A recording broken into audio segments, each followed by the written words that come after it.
Okay, I think we're going to call the meeting to order. Okay. I will start on my left and then go around. Councilmember Sefferden. Here. Councilmember Rogers. Here. Councilmember Kelly. Here. Committee Member McMillan. Here.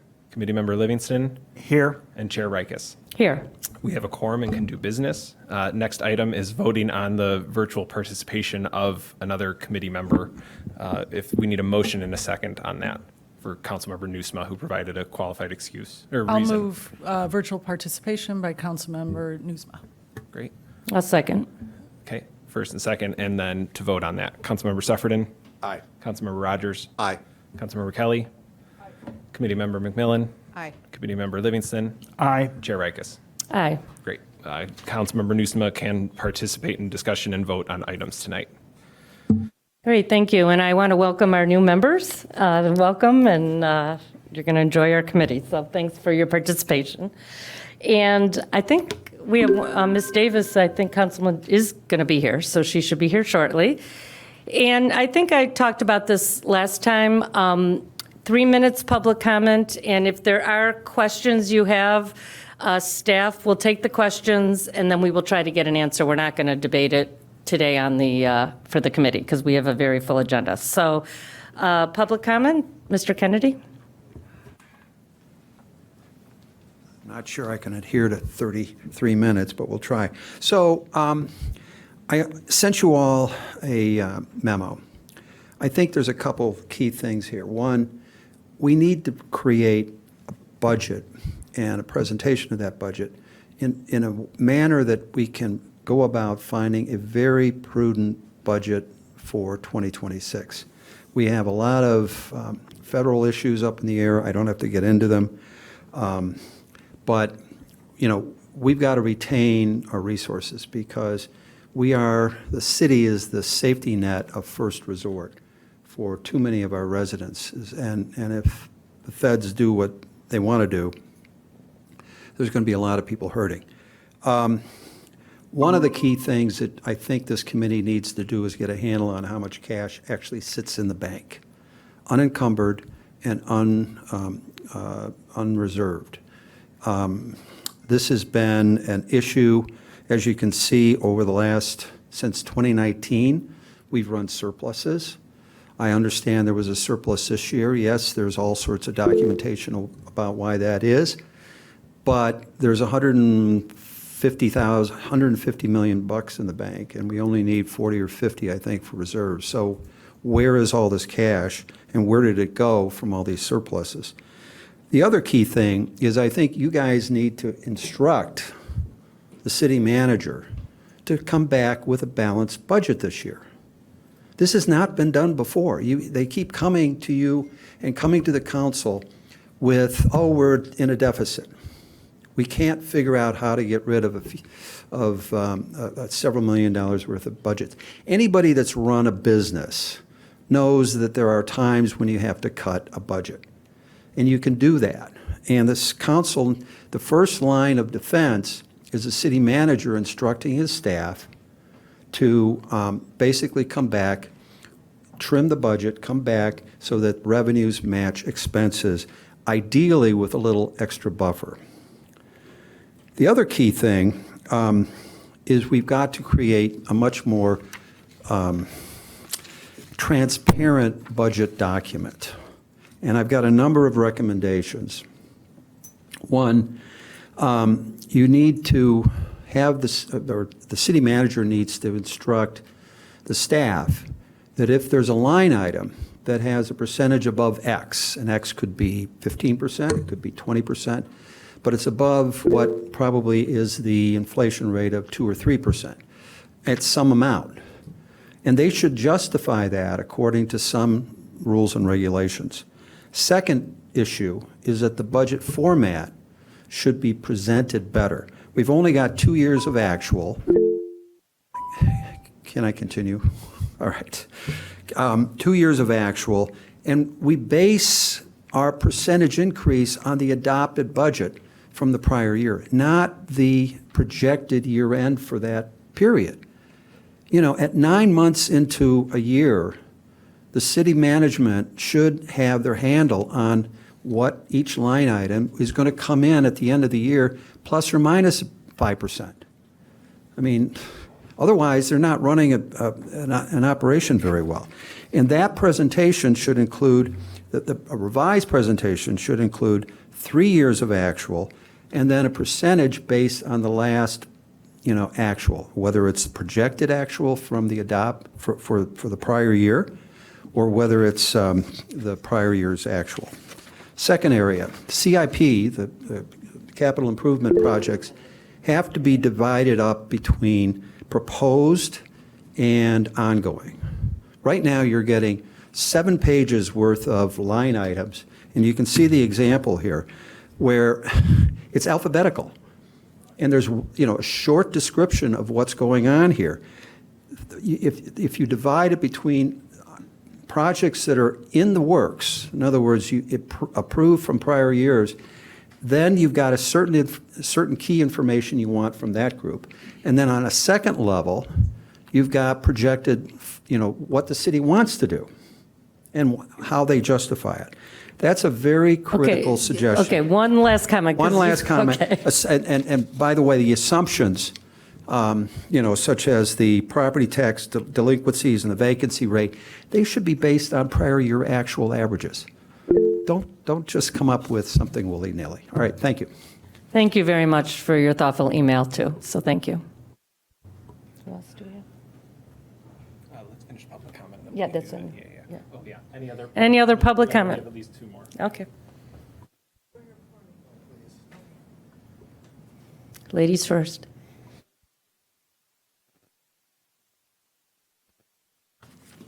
Hello, my name is Julia Forgash, and I'm a resident of the 4th Ward. Thank you for allowing me to speak. I am here to speak to you about Agenda Item D1, Discussion on Illinois House Bill 2621. I believe there is a costly flaw in the way that our existing inclusionary housing ordinance interacts with this bill. I am still getting my head around this, so if I misspeak about anything, I really apologize. I'm still putting the pieces together on the impact of this ordinance, but I wanted to come speak tonight because it's on the agenda. My understanding is that according to House Bill 2621, a developer qualifies for a property tax break according to the percentage of affordable housing units allotted. This tax break increases as the percentage of affordable housing units also increases. The tax incentives are very high. I predict that the city has a strong chance of achieving the maximum number of affordable housing units per project because the savings that the developer enjoys will more than offset the cost to the developer of allotting those affordable units. While this might be a win for affordable housing, the tax savings given to the developer are so high that I believe the city will be on the losing end of this deal. With a minimum of 15% affordable units, the developer receives a minimum of a 25% tax break for the full period that those affordable units are in place. And there are opportunities for that tax break to be higher and to be extended. In some situations, the developer could qualify for a full tax exemption for the first several years and then slowly ramp up tax payments in future years. Where does this leave our city? I don't have exact numbers to present to you, but if a developer commits 20% affordable units in a large building in an area where property taxes are high, will they in turn reap tens of millions of dollars in tax breaks? The cost of supporting the building's residents with city services stays the same. Who will compensate for the lost revenue? Will my property taxes go up to make up for it? Will this increased burden on the residents make Evanston less affordable, therefore eliminating any benefits gained by the number of affordable housing units allotted in such a development? Will these tremendous tax breaks make the increase in affordable housing units worth it? I don't know the answer, but I can tell you that I have attended multiple public meetings for new developments this year, one as recently as 2 weeks ago, and not once have I heard any city official disclose these tax incentives to the people in attendance. In the very least, the city must inform the public of all the trade-offs when considering a planned development. And what I actually would urge you to do is to study the math and modify the IHO so that we can add affordable housing units without the highest tax breaks afforded by HB 2621 getting triggered. Thank you. Thank you.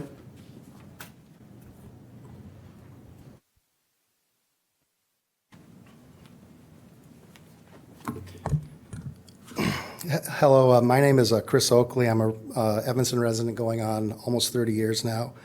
I am a licensed architect. For the last 20 years, I've worked in real estate development. As both a practicing architect and in real estate development, I've worked on a lot of multifamily residential projects across the country.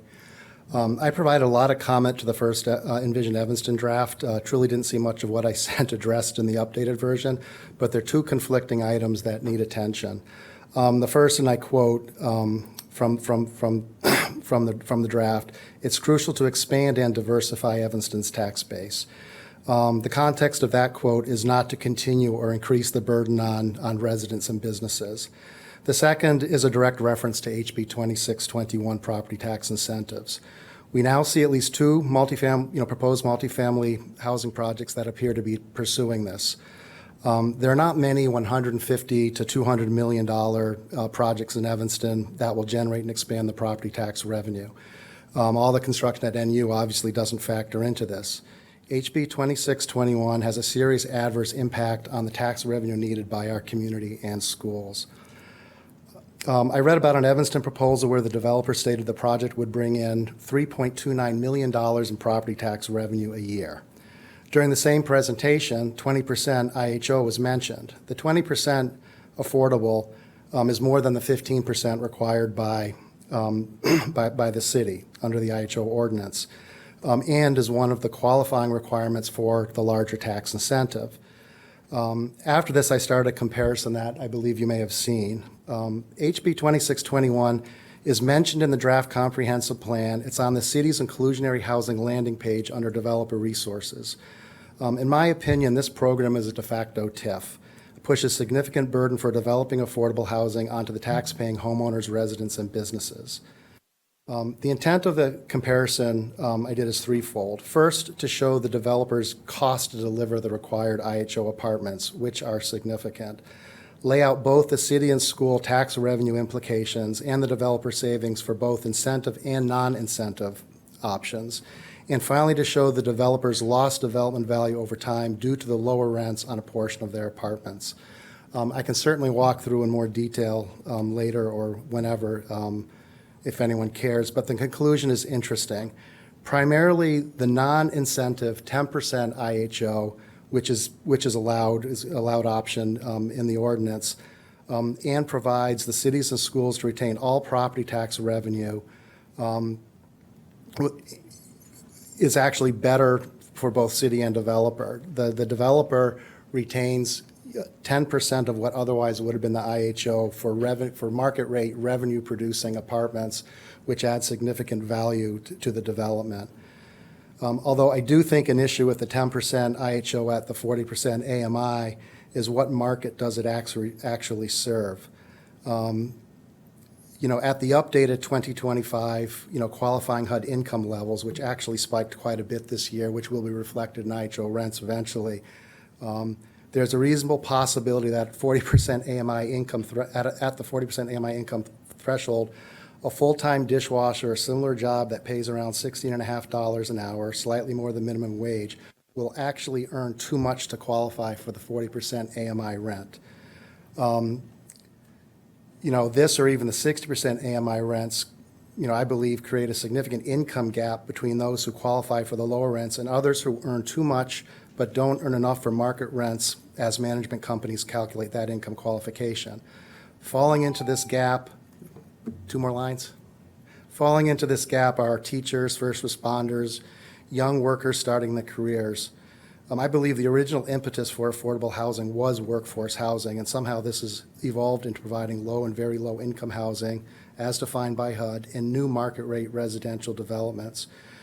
Much of this may be from staff simply copying and tweaking Chicago's ARO ordinance, which has had itself a devastating effect on multifamily starts in the city of Chicago.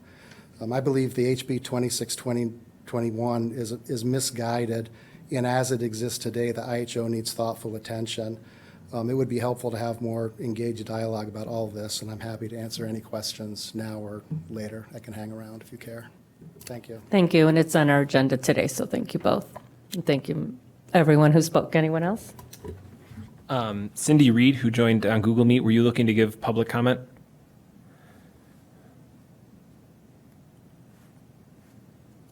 I also want to mention. No, I'm not. Thank you. I'm just listening. Okay, thank you. School board member from 202, John Martin, plans to make public comment, but he's running late. So he asked if he could make a comment when he arrives regarding the same topic, HB 2621. So, Okay. Yep, that's fine. Anyone else in the room? We were going to, I think the audio was out, just Councilmember Nusma confirming that you were voted to allow virtual participation today. And Councilmember Davis was online, but has since dropped off, so I don't know if she's maybe. She's probably on gonna her be way. join- Yeah, on her 'cause way I talked up, to her so, today. She was coming. Yeah, I think so. Yeah. Okay. Thank you. I will hang in as long as I can. Thank you. So we have the approval of the April 8th minutes. so moved.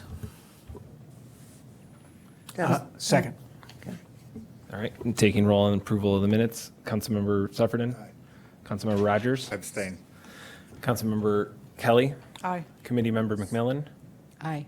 Committee Member Livingston. Actually, I didn't catch, there is one typo in here. Okay. I'm sorry. On public comment, I think Jack Martell commented on the fiscal year 2026 budget. It says 16. It was the 2016 budget was the one he was highlighting as talking about comparing 2016 to 2025 was mostly what he was talking about. That's fine then. All right. How sorry. we presented Then numbers in they're okay, 2016. fine. I approve them. Okay. And Aye. then Councilmember, Aye. excuse me, Chair Rikus, thank you. Aye. And then Councilmember Nusma Aye. for minutes, thank you. Do we have to approve? Yes. And so adding to the roll, Councilmember Davis, who walked in, we were voting on minutes from our last meeting. Abstaining, thank you. Okay, FB1, recommendation regarding the issuance of general obligation bonds. Sherry, is there any way we can just flip FB1 and FB3? Because I think that might be a more, Well, I think we have someone online to talk about the bonds, so why don't we do the bonds and then we can go to the next one? Because he's online to talk with us, right? The bond manager, okay. Good evening, Chair, the members of the committee. Hitesh Desai, Chief Financial Officer. So we have a kind of a item out there for you to recommend to the City Council about the bond issue. We have been talking about the interest rate environment for some time, waiting for that, okay, we can have a rate cuts, you know. We did get one, I think, in the last 6-8 months, but we're still waiting. And most of the kind of what the proposed bond issue is here, it is for the 24 projects. It's only a portion towards the 25 projects. And considering the CIP fund in negative cash balance and fund balance, I thought that it would be a kind of good discussion and potentially a recommendation. Again, this is not like once you kind of recommend to the City Council and once City Council approves that, we will issue the bond. Yes, obviously, we would wait at least maybe say for a rate cut, you know, to have some favorable terms. And that's why I have Anthony Missel, our financial advisor from the Spear Financial here too. And Clayton has the presentation, so which kind of summarize the big items. But we want some direction because, as I said, CIP fund is already negative and it's burning the cash, and the fund balance is in fact $7 or $8 million negative. So we thought that it would be a right time for the Finance and Budget Committee to look at our cash situation in CIP fund, upcoming projects for the 25 interest rate environment, and obviously we have attached our financial advisor ran the numbers, I think, you know, so that gives you an idea where we stand right now. With that, I'll give it to Clayton to just go through the presentation, and then we would answer any questions. And any questions for Anthony Missel, our financial advisor, we will go over those things. Thank you. All right, so yeah, we prepared just a few slides. They're largely in your memo, so we're just presenting them in a slide format here. Recognizing we have some new members of the committee as well, so I'm taking a step back a little bit and explaining sort of how our capital program is funded and how and why we're here tonight. So as it's adopted by the City Council, our capital improvement program, parks, streets, water main, facilities is largely funded through general obligation bonds. In recent years, as Hitesh said, interest rates haven't been particularly favorable, so we've held off on those and kind of timed those issuances and used available cash to make payments on these projects as long as we can. At the beginning of each year, the City Council adopts a reimbursement resolution, and that allows the City Council to approve spending on capital projects prior to issuing the bonds so that we can come back within 18 months of adoption of this resolution and pay ourselves back for any expenses that we incur before we issue the bonds. So shown here are the two most recent reimbursement resolutions that we're talking about for 2024 and 2025. And you can see the asterisks for library and water. We did issue bonds for last year's water projects, and we're not here tonight to ask for 2025 bonds for water projects. There's available cash on hand to move 2025 projects forward. Library had just a small amount, and they voted to use available reserves in order to cover their capital costs last year. So we're really here tonight to talk about the capital improvement fund line, and so this is what our discussion is. So how have we been able to make payments on these projects without issuing bonds? We've used 4 very temporary measures in order to continue to pay these invoices as they come in. Last year, we did issue $17 million in bonds for 22 and 23 projects, so we issued those bonds for those projects in 2024. So that was the first thing. Some of these projects are still underway and wrapping up here in 2025. We've used cash that will eventually be owed to IDOT for projects completed but not yet invoiced. So the city has approximately $5 million in cash on hand that will eventually be owed to IDOT, but IDOT is notoriously slow for billing us for the projects where they hold the contract. We wait. I think some of the oldest contracts are from 2016, where we're actually holding cash for those projects and just waiting for the invoice, at which point we would turn over that cash to IDOT. But we've been able to use that money to keep making payments on these projects. But eventually, if those invoices show up tomorrow, we would owe the money, and need to make that payment. Number 3 is utilization of $5 million in cash advances from other city funds. So we're temporarily advancing money from the general fund and debt service fund right now in order to make payments.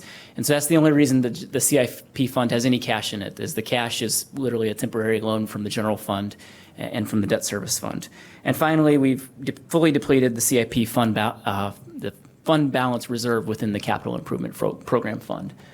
So we've used these 4 measures, and as of the most recent monthly report, the cash balance in CIP fund is negative $1.4 million, with a fund balance around -7 or -8 million.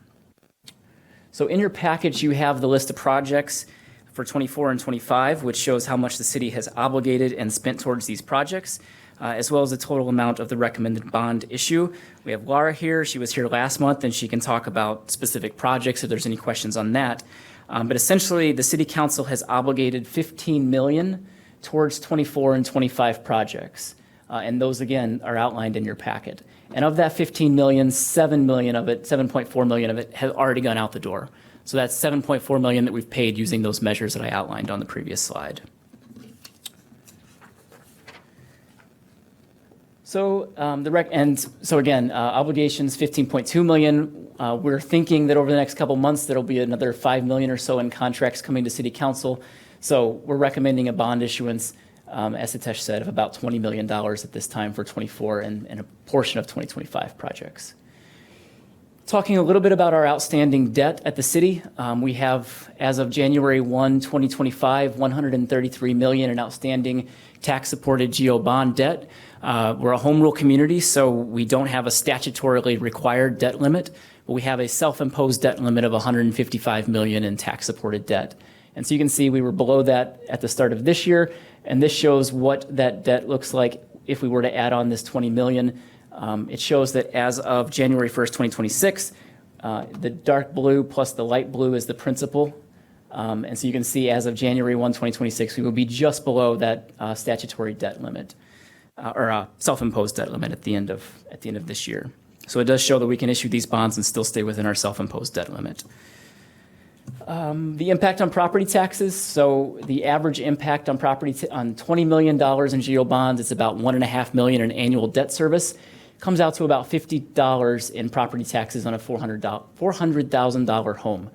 And this is also important to note that we do have about $10 million in GO debt rolling off this year. So the net impact would just be about the $10 million in new general obligation debt. So the impact on property taxes would be about half of this, about $25 on a $400,000 home.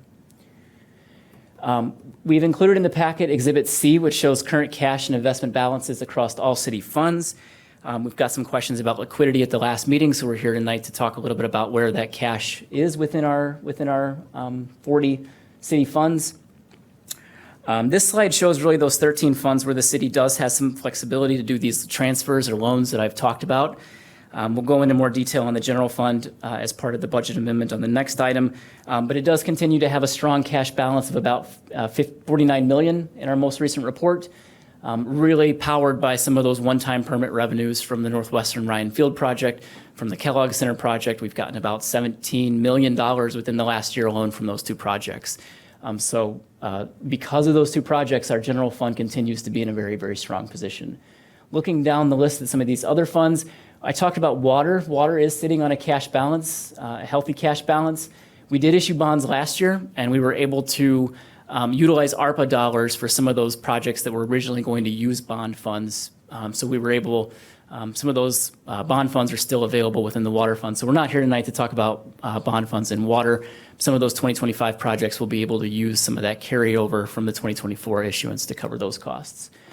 We do have a decent reserve in sewer of about $10 million. So that is definitely one of the funds that does have a stronger cash balance. If you look down there at solid waste, this has a cash balance of about $2.9 million, but we are expecting delivery of a couple garbage trucks this year that cost about $400,000 a piece. We have $3.5 million in our equipment replacement fund. We just transferred $2.3 million for the purchase of a fire truck that we expect delivery of at some point this year as well. So there are some healthy cash balances throughout some of these funds. Some of this is earmarked for purchases and deliveries we expect in 2025, but just wanted to give you that summary of where our cash resides at this point here in May. I think I have just one more slide then to wrap it up. So we're here tonight to talk about the issuance of this $20 million in bonds, the timing of this issuance, as well as an unbudgeted transfer of $2 million from general fund reserves. This would be a permanent transfer of reserves that we're proposing. It would be unbudgeted, but again, it would just allow us to reduce the amount of the eventual bond issuance and delay the timing of that bond issuance just a little bit further as well, or the identification of any other funding source if anyone on the committee has any recommendations.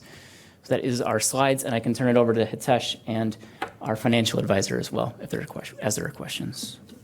And maybe you want to let our financial advisor give a quick I think summary we are going to have to issue bonds at some point, but is now a good time? We have cash, or is it later? So I'd like to, would it be okay if we hear from the financial advisor regarding interest rates and when might be a good time? Sure. Good evening, everybody. And I apologize, I'm hearing an echo as I speak, so I'll try to power through it. You're coming through clear on our end, Anthony. So. Oh, okay, perfect. So from an interest rate standpoint, when we talked last year, it was a lot of discussion about eventual rate cuts and do we wait. We also had the issue of the election, which we wanted to get out in front of. We ended up issuing bonds in the summer right around 4%. Rates really didn't change all that much throughout the year.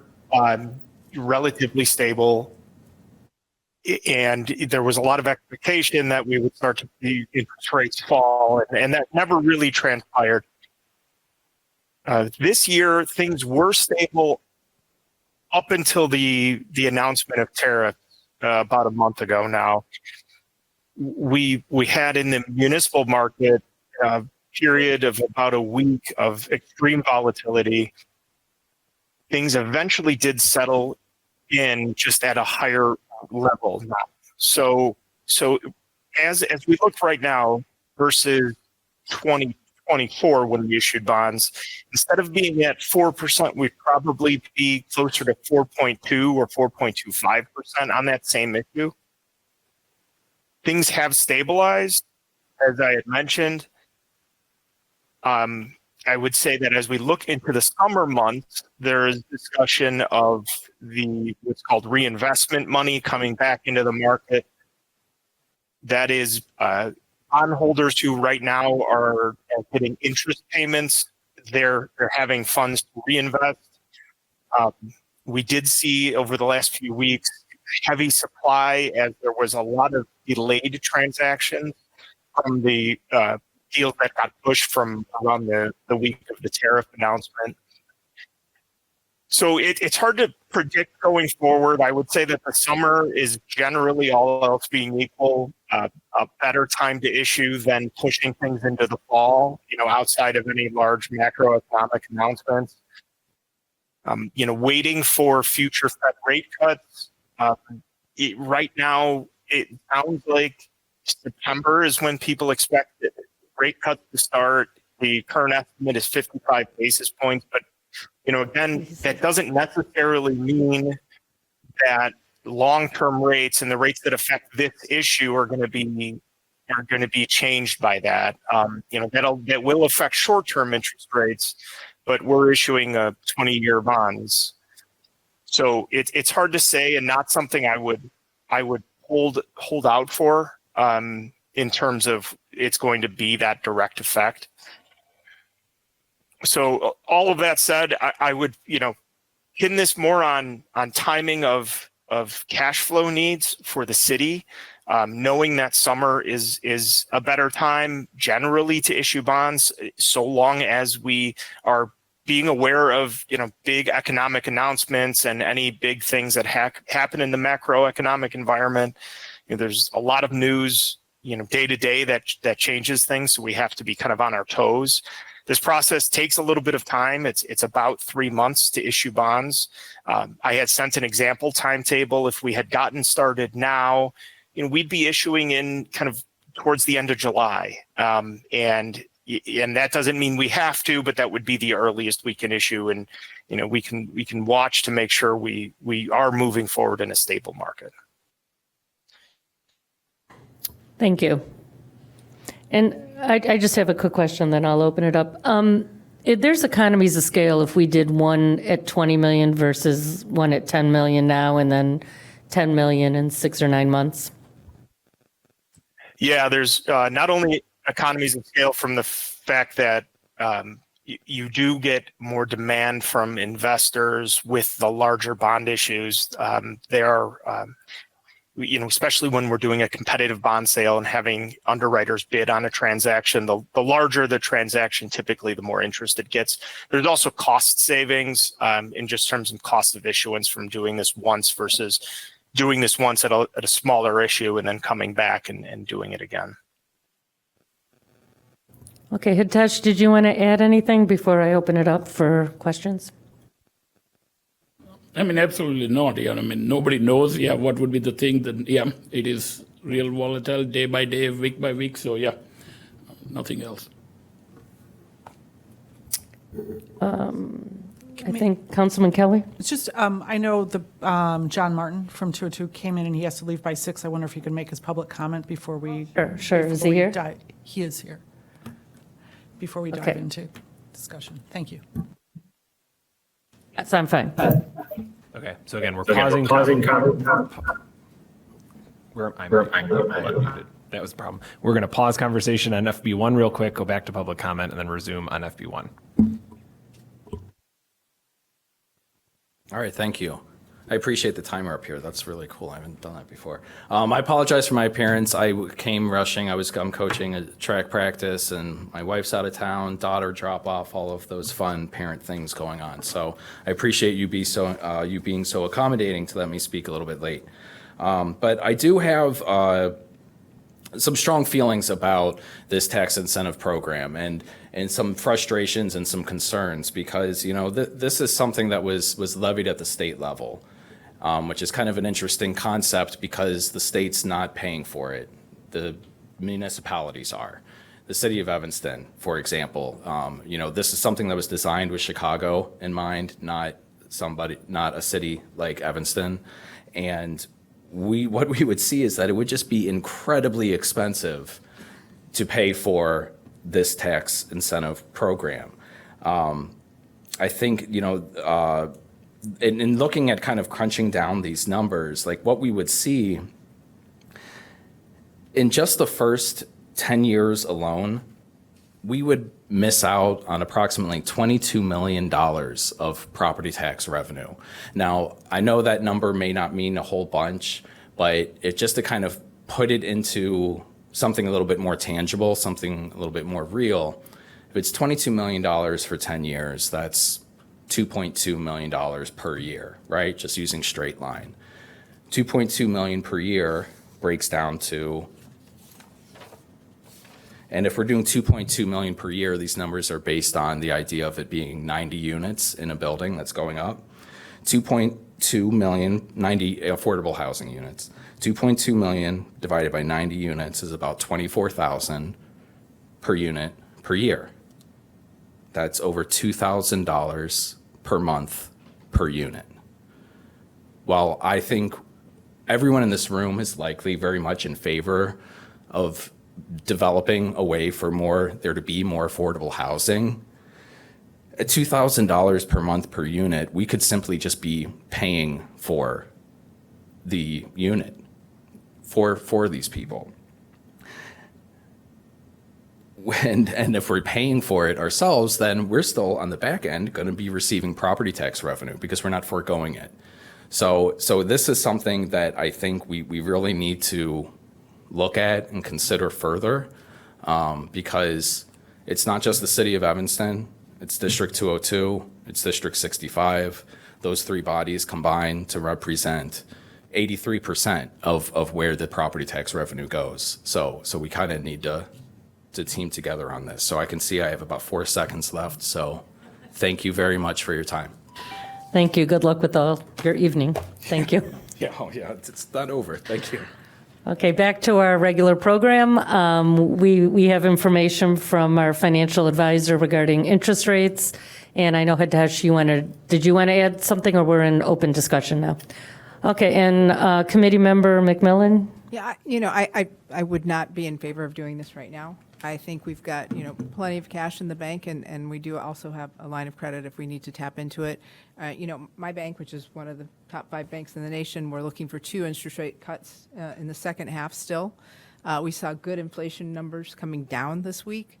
So, I just don't think we need to be in a rush to do this, frankly. And, to our advisor's point, it really is based on cash flows, and at the moment, we don't need that.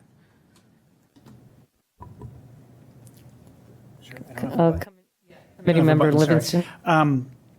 So I agree with Leslie. Only if forced would I issue bonds in this market right now. We certainly wouldn't at ITW now if we needed to. And, you can always prepare and be ready, but the market was completely dysfunctional a month ago. It's gotten slightly better today. But it just seems that with $97 million of cash Clayton was on that schedule that you showed, and presumably we have some ability to at least loan funds between those funds, I think we're a long way away from really having to do a bond issuance in an unfavorable market. And I think, to Leslie's point, inflation did come down, but the 10-year went up today. So there's a lot of noise. There's a lot of noise about, is there some tail risk that in the new tax bill they take away the municipal deduction, so that's increasing spreads. All those stressors just add to the fact that we would probably have to pay 4.2 to 4.3%. Half a percentage point, it's like $2 million over the course of this bond. So I would say if we had to issue, sure, might be okay. We don't have to issue, right? We don't have to issue now. So I would recommend we continue to monitor and maybe rediscuss it in a month and see if maybe we hit a September window, for example. Unless you think we're missing something that we have there's more restriction on that, $97 million that Clayton was talking about on that one schedule. I think he said 97. I was trying to look at the number from there. The only restriction is say, okay, we are including water, right? 17 million. At the same time, water CIP projects are going on full swing. So, yeah, if we come back in 3 months, does committee have some consensus that, yes, we want to wait for maybe a one rate cut of 25 basis point, 50, or, okay, let's wait until CIP is negative cash $10 million or $5 million, something, or is just like monitoring and we can come back maybe after 2 months if you want? Yeah. I think we need to issue a bond for sure, right? I mean, that was the funding plan behind this capital, but you have this really odd situation now where municipal yields are sort of at the levels of treasury yields, and that should never be the case, right? That's just a sign of stress in the market, okay? And so that, I think that, yeah. And I agree to that, yes, just a minute. Obviously, Anthony mentioned that, the volatility of the market, it has impacted the shorter term rate, right? But you're right, yeah. The long-term rates have been pretty much, I looked at the last year bond rate and this year, the estimated numbers, kind of pretty much in the same ballpark, yes. So personally, if you ask me, yes, I would wait, but how long? Because of the projects, and I think Lara can touch on where the projects are. Thank you, Tesh. My name is Laura Biggs. I'm the city engineer. So just for a point of reference, currently, for each bills list, so twice a month, we're between $400,000 and $500,000 spend out of the capital improvement fund. By July, which if we pull the trigger tonight, here is what they're saying, we will be at $2 to $3 million per bills list out of the capital fund.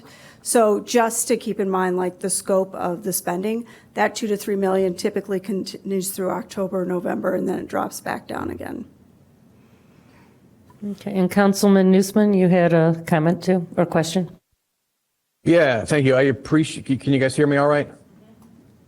Yes. Great. I appreciate the insight of Leslie and David, who are financial professionals. Question about the timing. If we recommend to council to go ahead with this now, and council does go ahead with this now, bonds wouldn't be issued until July timeframe. Would there be another vote or decision point in July to go ahead? Or are we committing in May for something that would take to July to execute and we wouldn't have a backstop or fail-safe mechanism?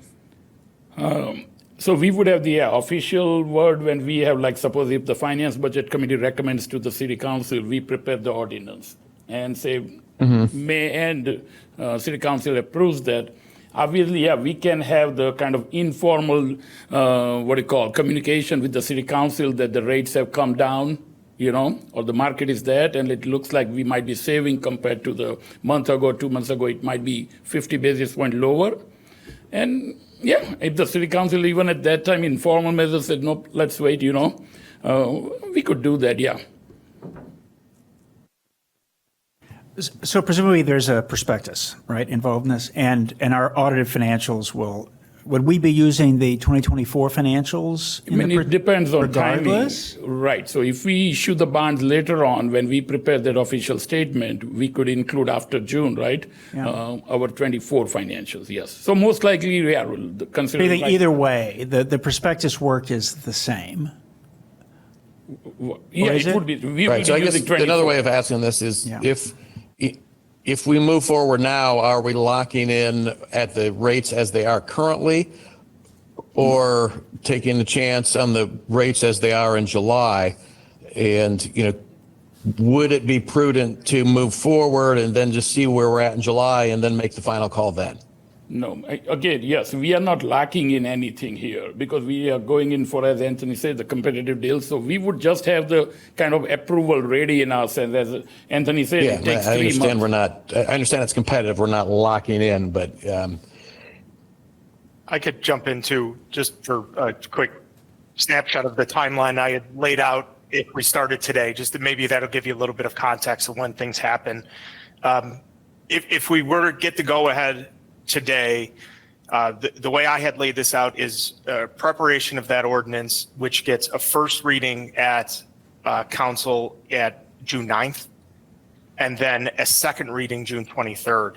That would set us up with plenty of time for a bond sale mid-July. That's not what's driving the sale in mid-July. It is preparation of the official statement going to the rating agencies. it's those steps. So there is flexibility if needed to move that authorization into July, for instance, depending on your meeting schedule.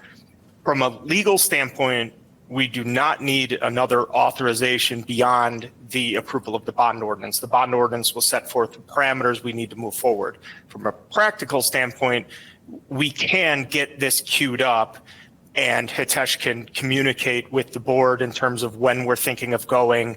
If there's a reason we want to delay, it's not to say that this has to happen in July. So there's a few ways we can approach it. One is, rush to get the steps completed, watch for the market and determine when we want to move forward. Or you could push back that final approval by city council if desired to go that way. Yeah, but I And guess, when is the to rate David's set? point, we know we're Oh. going to have to issue bonds at some point, and might it not be prudent to start the ball rolling, do our homework, and then just be poised to strike, based on market conditions in the future? Wait, I think committee member, did you have something else? Three things. I don't think we should issue debt when we don't need it. We don't need to be paying extra interest. Secondly, we have a line of credit if we do need to tap into something. And third, I'd like to move this to a vote, just in the spirit of we have a lot to get through tonight. And did you have one more comment?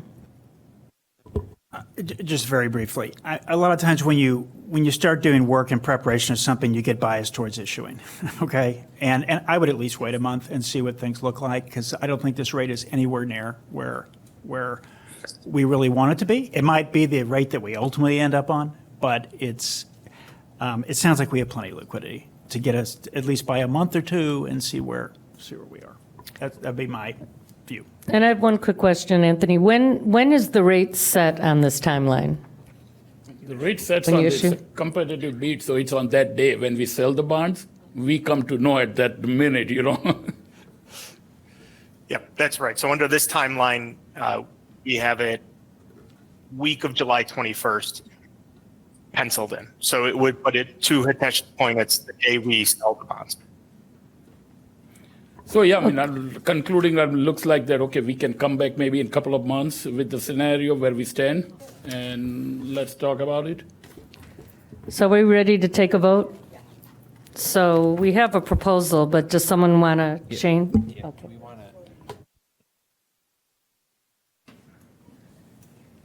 Yeah, could I suggest we table this item to the, that'd be great. I think we can table it. To June or July? Okay. July. Okay. We'll bring this back. Everyone on good July. with So that? we're gonna table until July. So I'd like to move to table this until July. Okay. Is there a I'll second. Thank you. Is that then voted on, or is that okay, thank you, procedurally, just making sure. All right, going around, so we have motion and second to table until July on this item, FB1. Taking roll on that motion, Councilmember Suffredin. Aye. Councilmember Davis. Aye. Councilmember Rogers. Aye. Councilmember Kelly. Aye. Committee Member McMillan. Aye. Councilmember Nusma. Aye. Committee Member Livingston. Aye. Chair Rikus. Aye. Thank you. Tabled Okay. until July. Thank you. And Committee Member McMillan, you wanted to do FB3 next? Yeah, I do. Well, I think they sort of added in, didn't they add in FB2 into it? Well, we haven't done FB2 yet. Oh, Do you want fine. to do it? That's going to be pretty quick, FB2. Okay. Yeah. You wanna go Why don't ahead? we do FB2 and then 3, but I think FB2 will be pretty quick.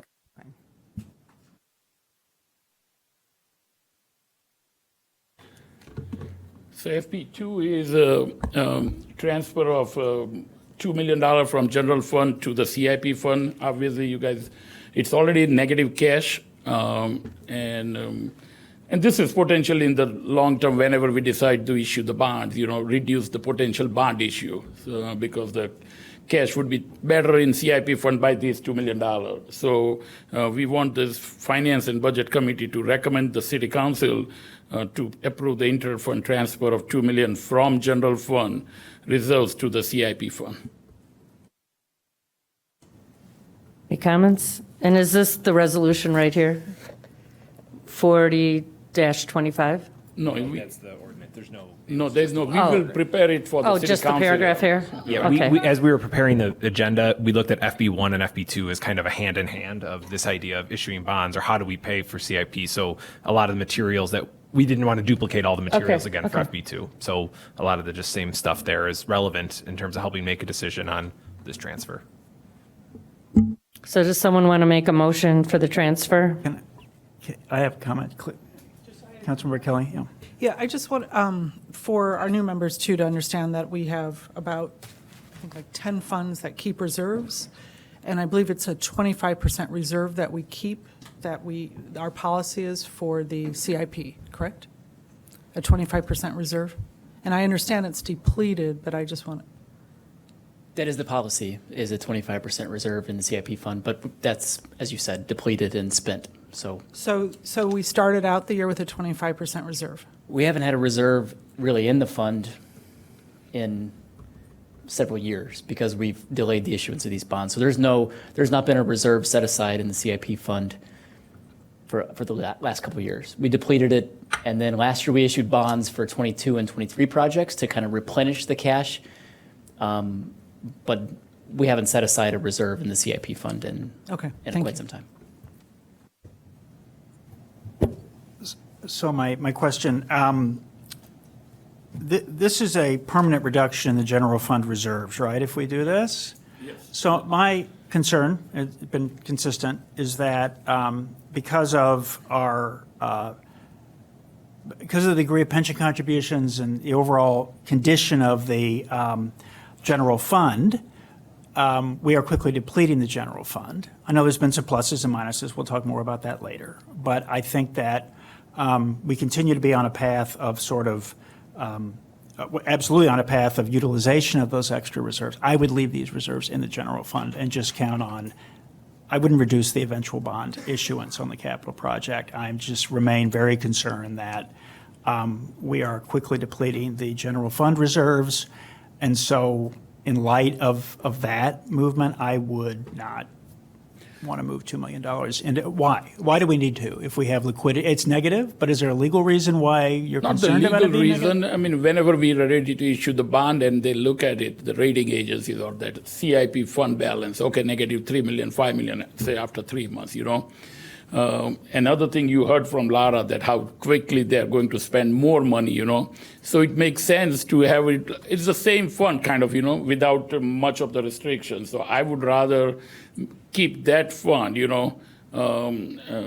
positive, particularly when general fund has a healthy fund. But anyway, we are like, what do you call, it's right now the loan, But we want permanent, at least $2 million, so that way that would reduce even the potential bond issue, and the accounting is very clear, that where we stand in terms of CIP fund balance and cash balance.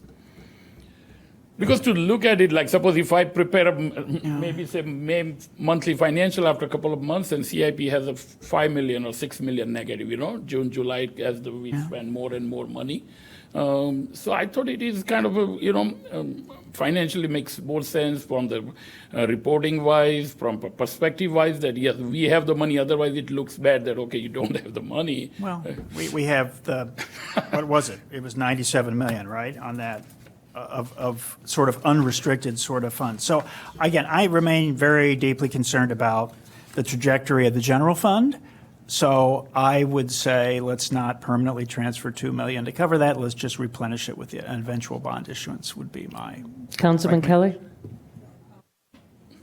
I didn't mean to have my light on, but I would agree with David. Again, what does it mean? As I said, that means potentially issuing 2 more million in bonds for CIP, because now we say, okay, CIP owes general fund 2 We million. can always decide later. I mean, we can always decide later. We can just say that we'd rather say it's not permanent, and then we can decide.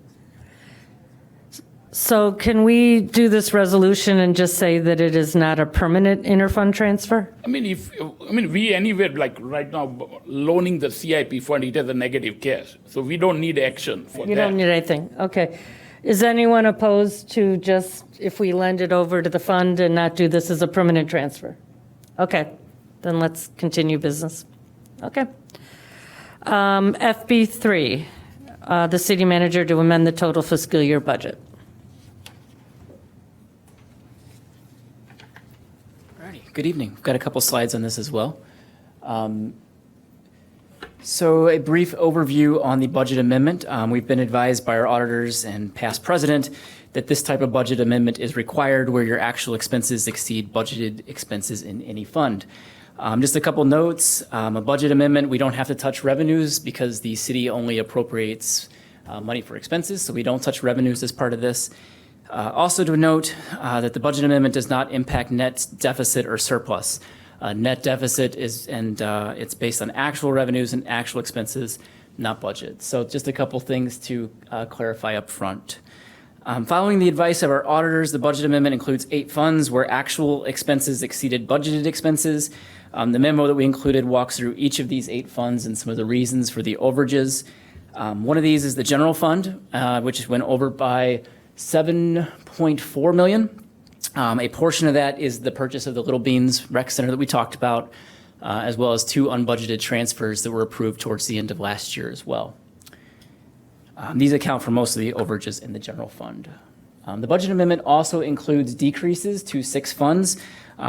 Starting with the 2022 budget amendment, the City Council included budget reductions where the city significantly underspent and large expenses were carried over from one budget year to the next. We felt this was a more transparent approach to show where specific spending didn't materialize and was carried forward to the following year. Focusing just on the general fund, expenses, as I talked about already, exceeded budget by $7 million, but revenues exceeded budget by $17 million last year. And $12 million of that was that one-time permanent revenue from the Ryan Field project.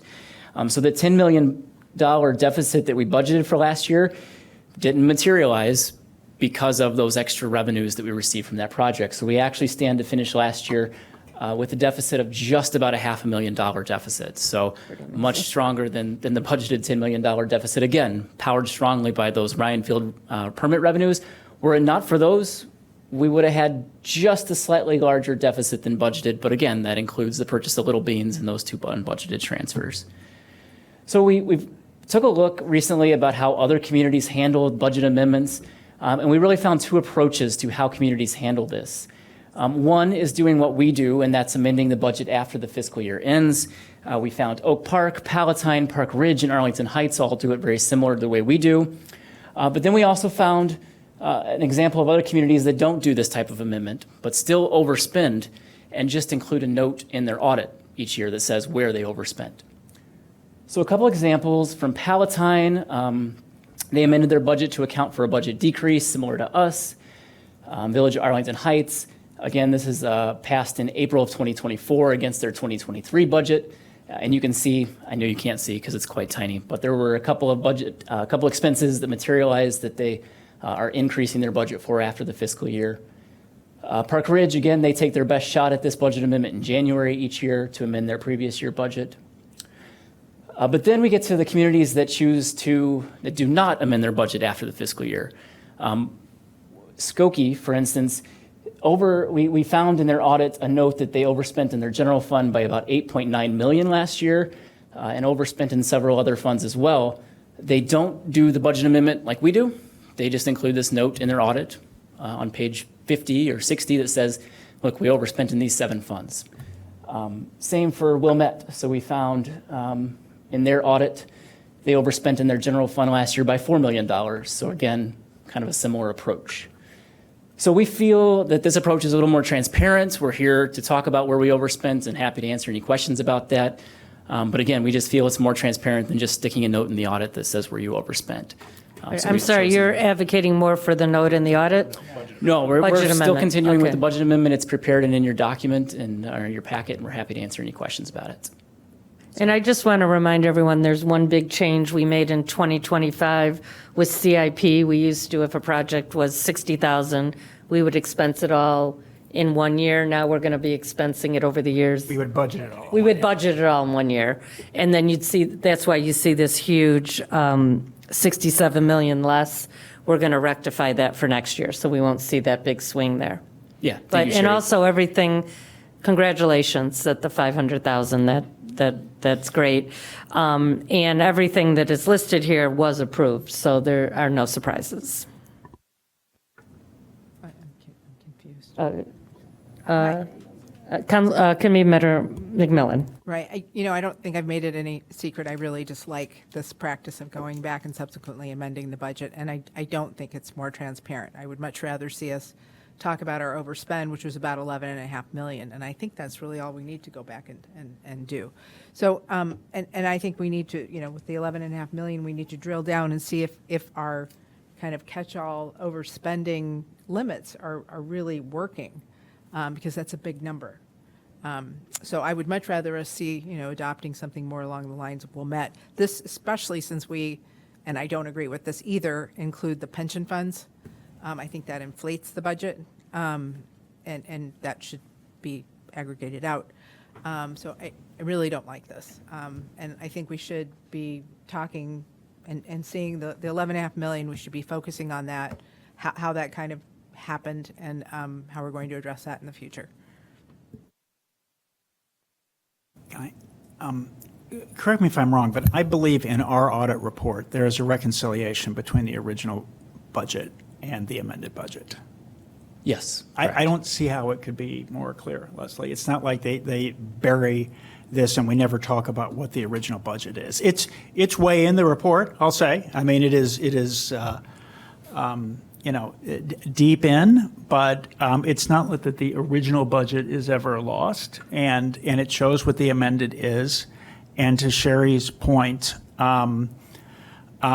there was a lot of discussion about the major items that drove the spending deficit, and the increase in revenues that we were projecting as well to end up where we did. But the reasons for these amendments were openly discussed multiple times, and you have that reconciliation. We have something actually very similar to what Skokie would do, although we have a column, original budget, final budget, if I recall right. So I don't see any sort of transparency issue. In fact, what we do is highly transparent. So anyway, it's my view I on would it. just clarify, because maybe I didn't speak clearly either, but in Skokie's audit, I mean, it highlights 7 funds where they overspent by a combined combined about $15 million. And so they don't amend their budget. They don't come forward and talk to a committee or council about this. It's a note in their audit that they stick in there at the end of the year and acknowledge sort of where actual expenses exceeded budget. So that's why we felt like we have this discussion with this committee and do feel like it gives that additional layer of transparency that you don't get from sort of a note within the audit. Councilmember Kelly. So, I mean, my understanding is that state law, we have to amend our budget for overspending by funds that were approved. So you don't, it's not like these cities are just sticking little notes in there. I mean, the only thing we have to be looking at tonight here is the 11.5. This is something new that we started doing a couple of years ago, where you do this reduction, which is kind of, to me, pointless. We're not returning tax dollars or anything like that. I don't think that should even be in here this evening. The only thing that the state does mandate, and it mandates it of Skokie and everybody else, is that we officially amend our budget through a vote, through council approval, for overspending on pre-approved budget funds and that's all we should be looking at. In my opinion, tonight, the only thing we should be looking at for full transparency is that 11.5 and discussing that and amending the budget for that. But I just want to make it clear that that's the only piece here that we have to do by law. And again, Skokie and Wilmette, they had to amend it also. That you can't overspend without amending it with approval. You're saying that they didn't? So we've not been able to find that they have amended their budgets to account for this overspending. So our interpretation, and it's based on our auditors and our previous auditors as well, because it's been Evanston's precedent for several years now, is that state law requires us to do this. But it seems that other communities sort of interpret that state law differently. GASB financial reporting requirements do require you to put this note in your audit. And it seems like some communities feel that this suffices in lieu of a budget amendment to meet the state requirement. But you're not saying that the state doesn't mandate that we amend our budget for overspending? It has been the city of Evanston's interpretation of that for several years now that I mean, it that's is my required full to do it understanding that too, way. from talking to many people in the financial, in Yes. Illinois, and that you have to amend your budget for overspending only. This reducing thing, I think, is just. No, that's not required by law. We as shouldn't be we doing that, I talked don't think. And Councilman Newsman, your hand up. Thank you. We've had this conversation at least 2 or 3 times, and frankly, in my opinion, it's kind of a silly conversation. There's one way of doing it. There's another way of doing it. They're both equally valid.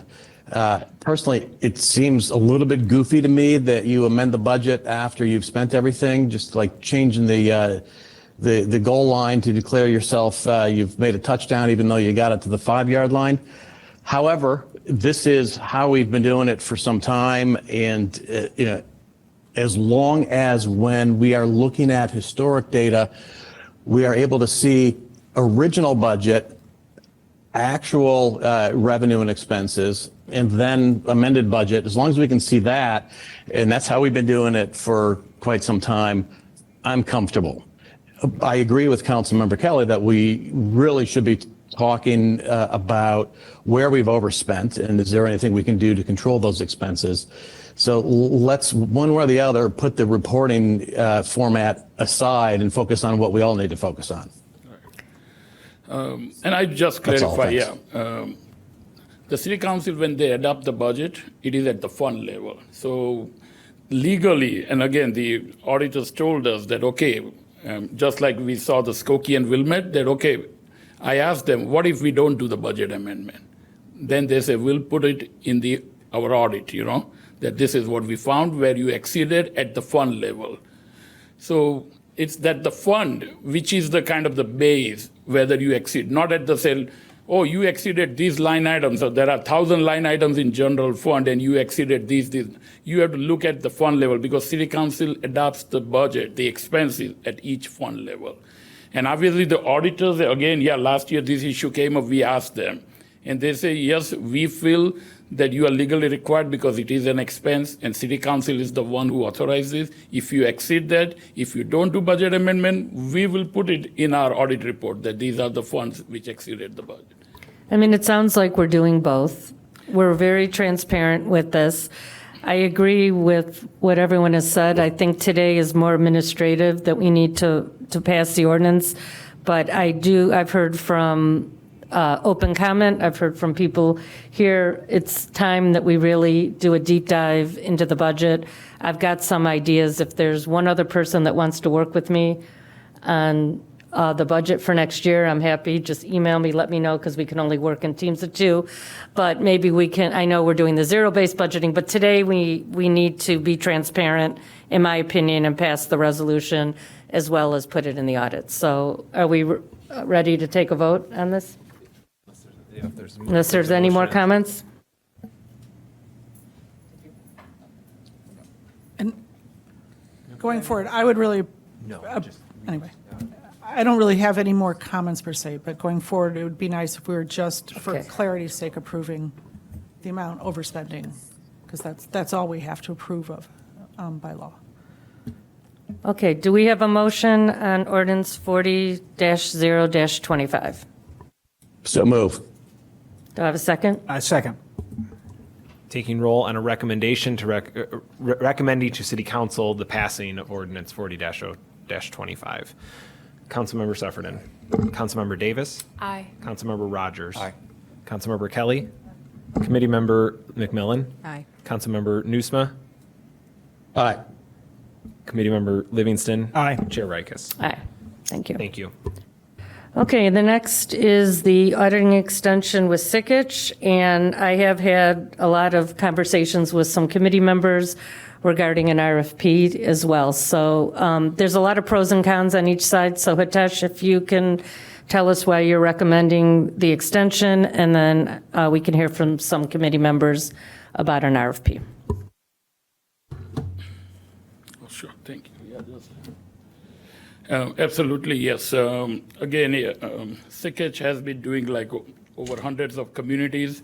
We even looked at some of those things which we included the data, and there are maybe 2 or 3 top firms. I think Sikich is at the top, then the Lauterbach and Amon, and they have a kind of a technical expertise.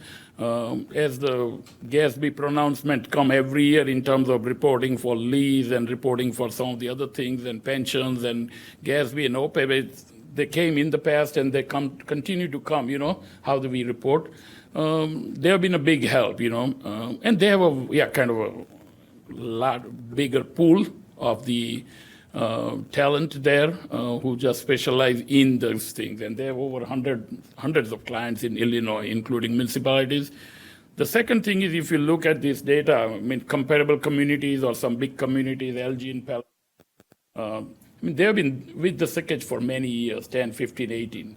Sometimes what they ask them to just have a kind of a change in the manager or a partner to have a different set of eyes. Some of those things have naturally happened as there's a lot of turnover, tight labor market in our accounting and audit profession. So it's a lot of back and forth. So I have seen so many new faces in the last 5 years in the audit team. And the other thing could be in the fee side, because of this post-COVID, the way the market is in terms of fees, it could, I don't know, but I heard from a couple of communities that, 10 to 12% higher if we do the same full-scale RFP. The response they are ready to do with the, I think, 3.5 or 3.75% increase, for the next 2 years. So considering all those communities, we do that for a long time, hundreds of communities, their technical expertise, experience, and they're open to any change. I already, as I said, 10 different people in the last 5 years audit, and they're still open if you want any change. And considering that, I thought that, okay, it might be easier, smoother to continue at least for 2 years with the Sikich. Thank you. And one thing which I think we had debated, that includes the IMRF report for the latest year. IMRF is running late this year. They had their own system issues for many months. They changed the system. So even as of today, last time they had I think they had in May, but I checked a couple of days ago, they have one more meeting in May 30th, and there is no audit as an agenda item. I mean, I'll continue to let you know, but we could come down to that if it's not there by, say, June 15th or so, because we have a June 30th deadline to kind of, so I just want to have the committee members kind of know about it. And Hitesh, I have a quick question on the council. How long, if we wanted to do an RFP, how long does the process usually take? It would be 3 months or so. And you think Sikich would still respond to the RFP in your experience? Yeah. Okay. Councilmember Kelly? I didn't realize I had my light on, but I would absolutely advise, I think it's best practice, to ensure independence, fresh perspectives. Our Sikich can certainly respond again. 5 to 7 years is what's considered best practice for municipalities to issue new RFPs, to avoid complacency too. I think it's just what we should do as our sort of responsibility for our taxpayers. Committee Member McMillan? Yeah, I echo everything Councilmember Kelly has to say. And, I was actually kind of doing a deep dive. Actually, I was a little surprised to see this, frankly, on the agenda, just because I thought we had actually talked about this some time ago. I need to pull all the tapes and go through that. But we had, I know it talked about having going ahead and doing this. And you have to keep in mind, even if we hire a new one, that's not going to be until next April that they would actually be in chair doing this. So you're already, almost a year away. It would be a little early. In any We event. do the preliminary in early And, December. one of the interesting things I found was in Europe, for any public entity, they have to change them every 10 years. And there's also Sarbanes-Oxley, and I think it's just a good practice to get into. Dixon, Illinois' auditor was around for a really long time. So, I think we just, need to make sure that we're dotting i's, crossing t's, and I think it'd be, certainly Sikich can come in and bid on it too. It keeps them honest on their pricing. There's a whole lot of good reasons to do it. And with this, I think they reached the 10 years with these 2 years. So I thought that, okay, that would be one of the other things besides all those. Well, they're 10 years now or 8 years now? They're I think, 8 years. So with these 2 years, yeah. They're at 8 years or 10 years? I'll have to check, but I think. It says 10 on our sheet. Okay. Committee member? Right. I view this upcoming budget as one of the most consequential budgets we've had to deal with, because we need to deal with this with the structural issue that we're in. And I don't see, I think there's a higher priority for time than dealing with an RFP at this point. And for example, Hitesh, I think that you talk about budget ideas. We really need the city to come back with, how would you take X million out of the budget, right? So I just think that time is better spent, if we're comfortable with the fee, and quite honestly, I come from a different world where, the audit happens very fast, and this is seems really competitive, right? But if we're competitive on the price on the fee, I would defer a formal RFP, because I don't think a couple of 100 hours spent on this, getting the other people up to speed, is the best use of our limited time right now, because this is a really important budget that we're about to launch into. So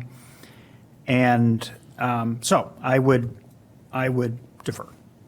I would defer How much the time RFP. do you think it does take for the RFP process? RFP preparing and all that, but as I think Mr.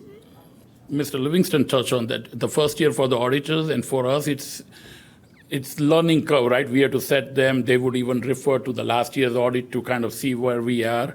So yeah, if we end up saying after the RFP changing the firm, that's what happened here with the Sikich, or whenever you change. At the same time, it doesn't mean that you cannot change. But yeah, there is in the first year, that's kind of a learning curve, a little bit time consuming, absolutely. Committee Member McMillan?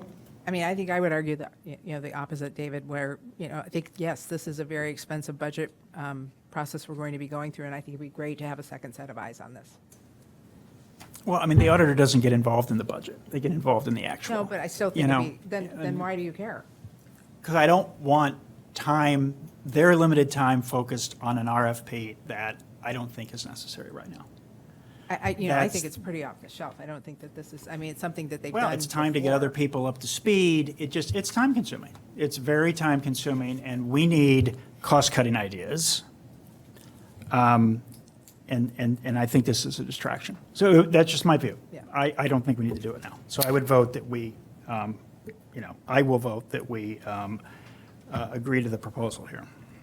And I, just one quick comment, I do think 10 years is a long time that we've had an auditor. I do agree that things might be busy, so I might recommend that we use Sikich for 1 year and then do an RFP next year. I don't know if they would be, agreeable to that, but the fee seems good, but we might have more time next year, so that might be a recommendation. And I believe the rotation generally relates to partners, not firms.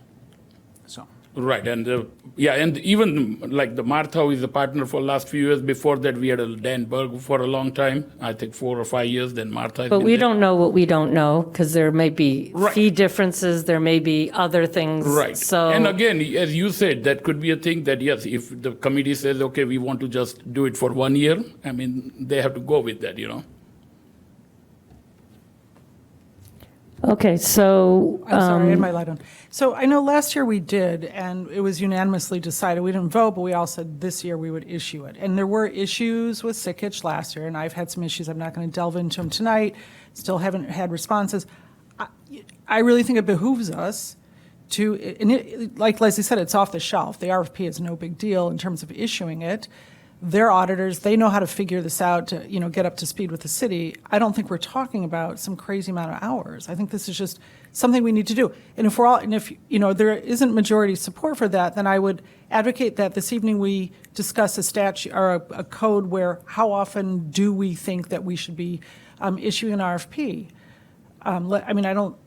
We should decide. It would be a good time to, add more work. It's just. We have had issues, and that's, one of the reasons. And I just want to make one comment. I've had good interactions with Sikich, but I also do believe seeing what's out there after 10 years is probably not a bad practice for us. But it's no reflection on Sikich. I just think that's good practice for an RFP. If I could say, I don't think we need to leave an impression there's an issue with Sikich.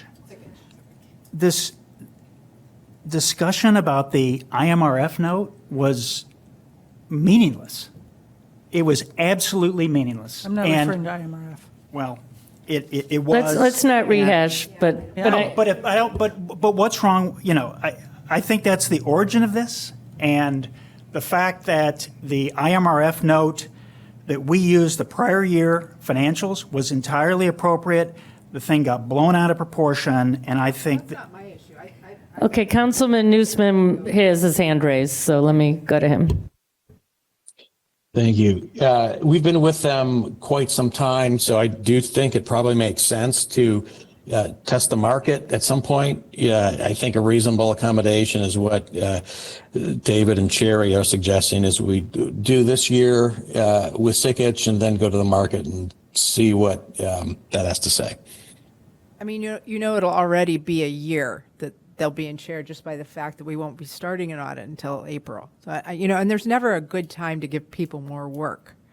It is what it is. It's something we need to do. And I agree we need to do it, but they're here right now, and It will be a year from now. it's just my opinion that you can give them a heads up that this is, in a year, we're going to do an RFP, we'll extend it for 1 year.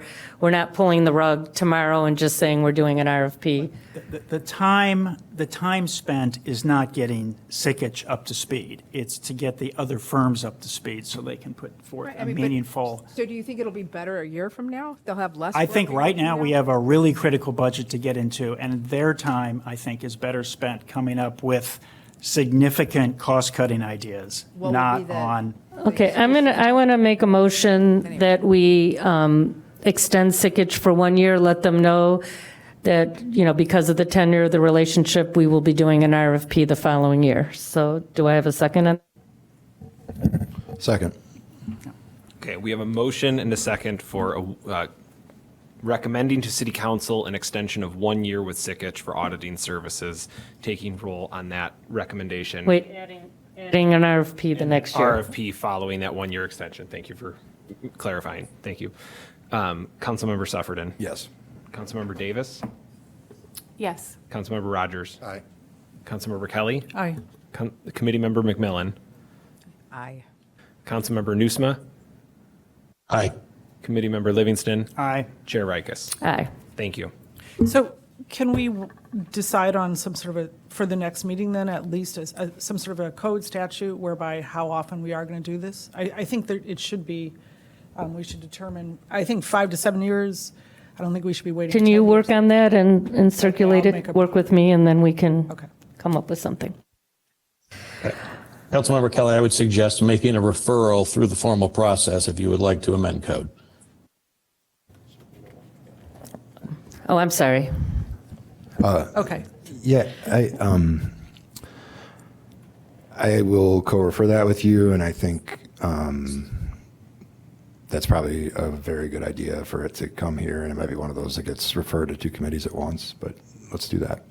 I'll also join on that, so you've got your referral. But you have to fill it out. Okay, and I kind of like that idea because then it's not like we think they're not doing a good job. This is just normal practice. Yep, okay. Thank you all. We are now to the living room.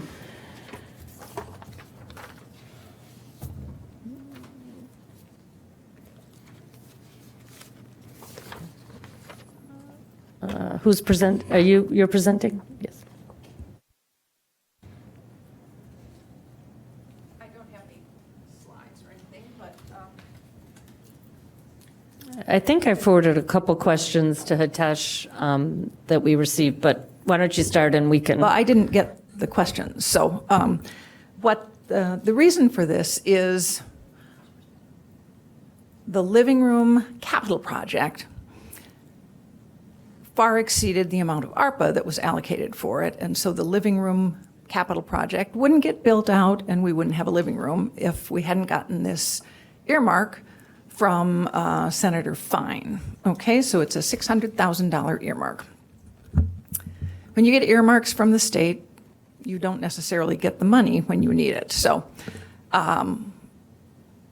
the whole capital project has been completed, and we are now in the process of applying for the actual reimbursement. Now, technically, we could request reimbursement for the actual living room project as it was. However, in the state budget, the earmark was for a capital project that is bondable. That was the only restriction.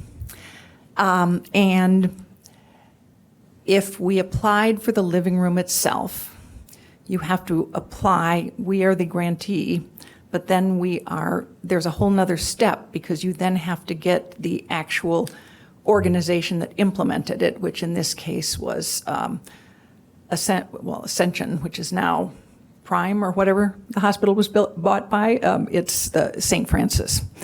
And that requires a whole nother review by a committee and pushes back the reimbursement.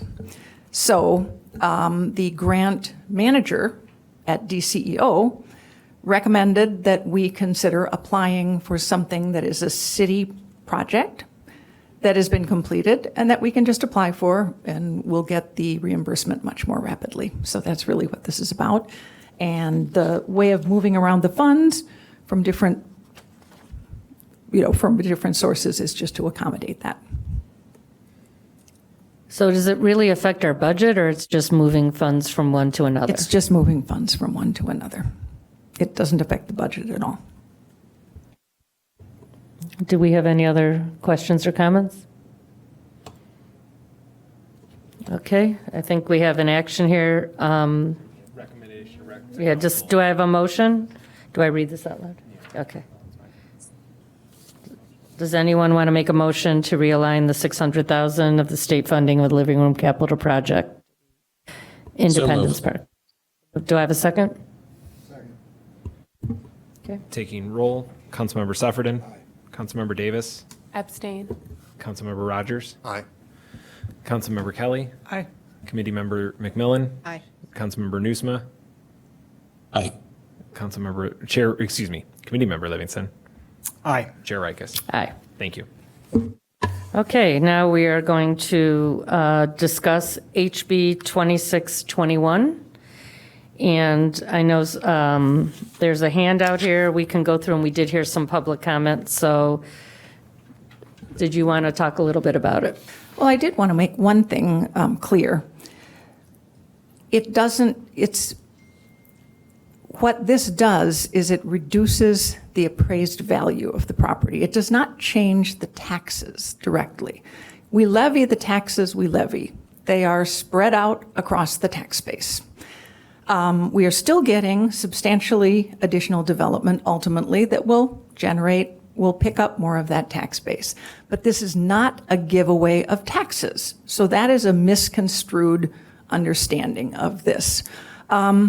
This was written primarily for Chicago and Cook County, but it wasn't just Chicago because the state of Illinois, the Illinois Housing Development Authority has defined which other communities are considered high-cost housing markets that have low affordability, low percentage of affordable housing.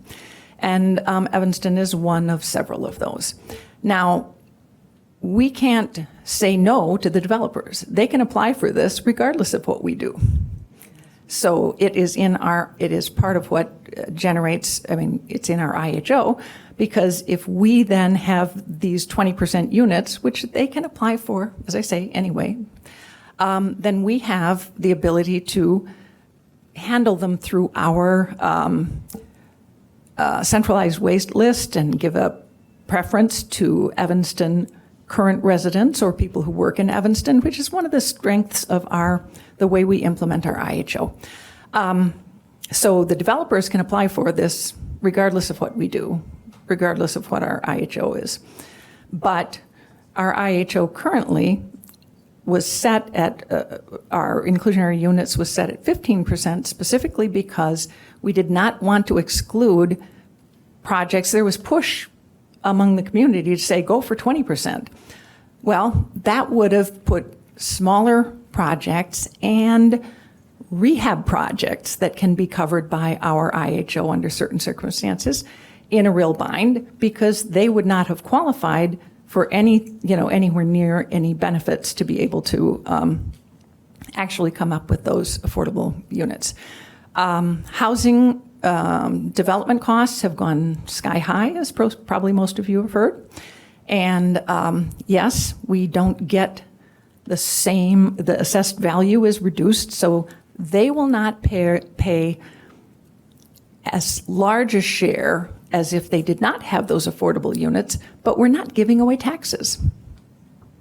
So, and also, every other form of affordable housing that has any, one of the biggest challenges we have is in all of Cook County, our naturally occurring affordable housing that we are really wanting to protect is generally in buildings of 6 or fewer units. That is the only group that doesn't get any kind of tax break, because the Class 9 tax break starts, and that's been around forever, starts with buildings that have 7 or more units. On the other hand, even things that are like when we put properties in a land trust, an individual property in a land trust, also, they can appeal their taxes, and the assessor looks at it and goes, they're a land trust, so we have to reduce that because they cannot sell that property in the future for its full value if it didn't have that restriction. So this reduction in assessed value is the only way you can actually make affordable housing exist. Well, Councilman Davis and then Committee Member McMillan. So I see in the document that it says that this is a revenue loss of $214,000 to $774,000 per unit over a 30-year period in the memo.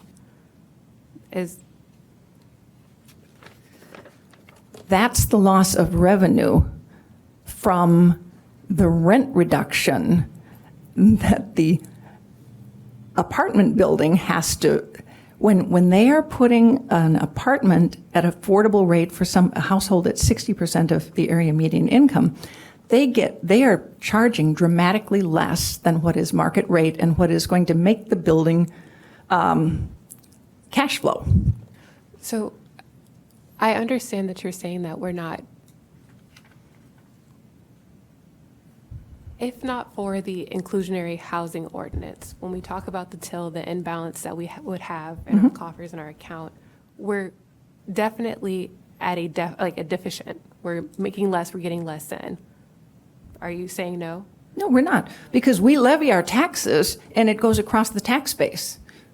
I mean, when you get a new building, it doesn't automatically result in us getting more taxes. If we don't levy more taxes, we don't get more taxes. It just spreads it out differently. Every time somebody appeals their taxes, their assessment, and it gets reduced, it doesn't make the tax go down. It just spreads it differently. So are you saying that we provide no financial incentives at all to get people to comply with the IHO, or there's nothing associated with it? What we have done in the past is we've given them bonuses, which results in greater height and greater density, which is also not always something that people are happy with. And that's been a big challenge too. This is a state law, and we can't say no. May I?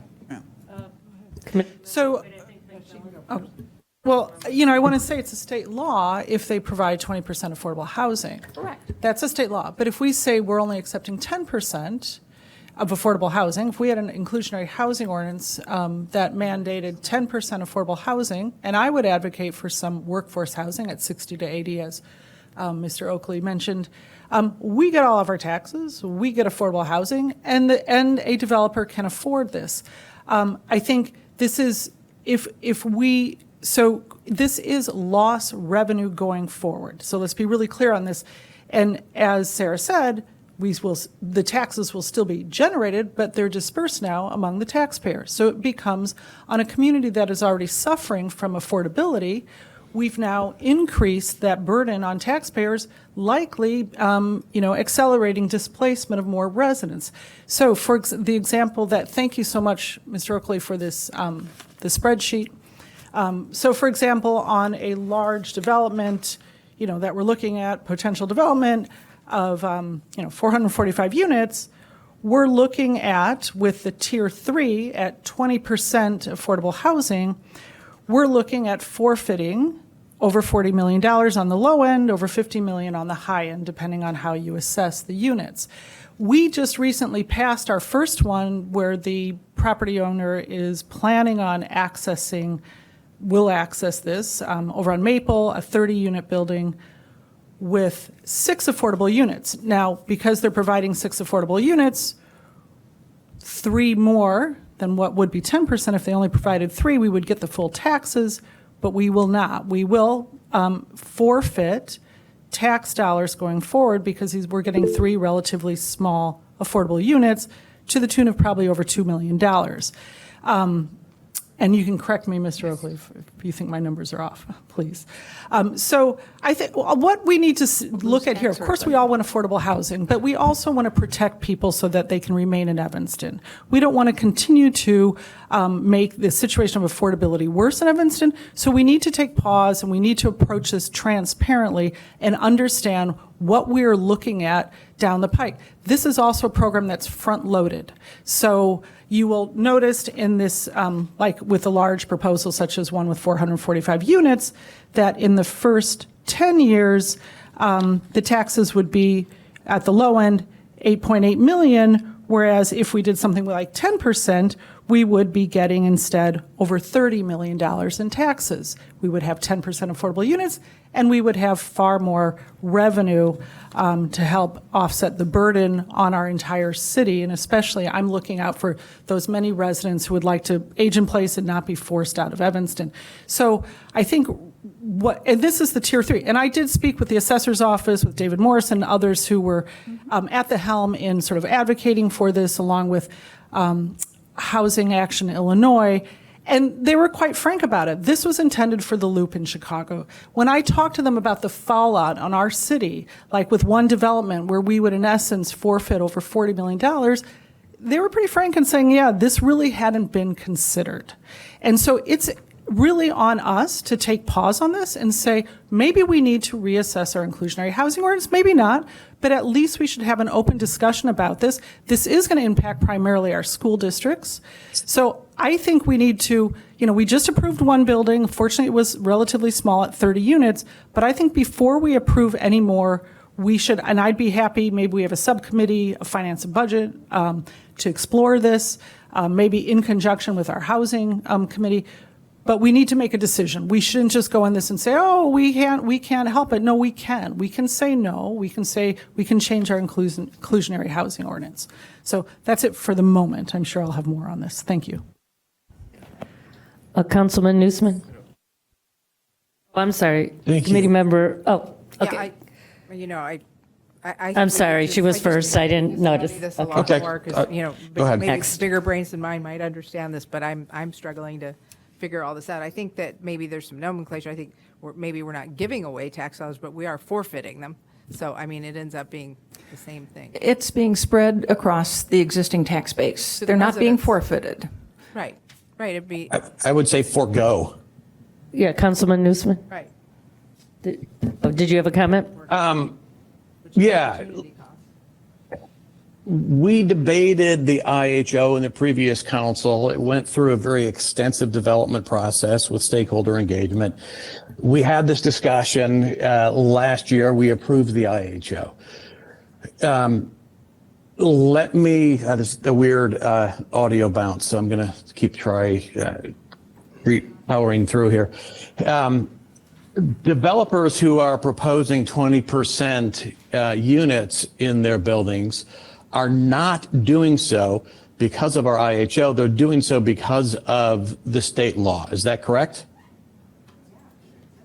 Yes, some of them were offering this before the IHO, the new IHO Right. was adopted.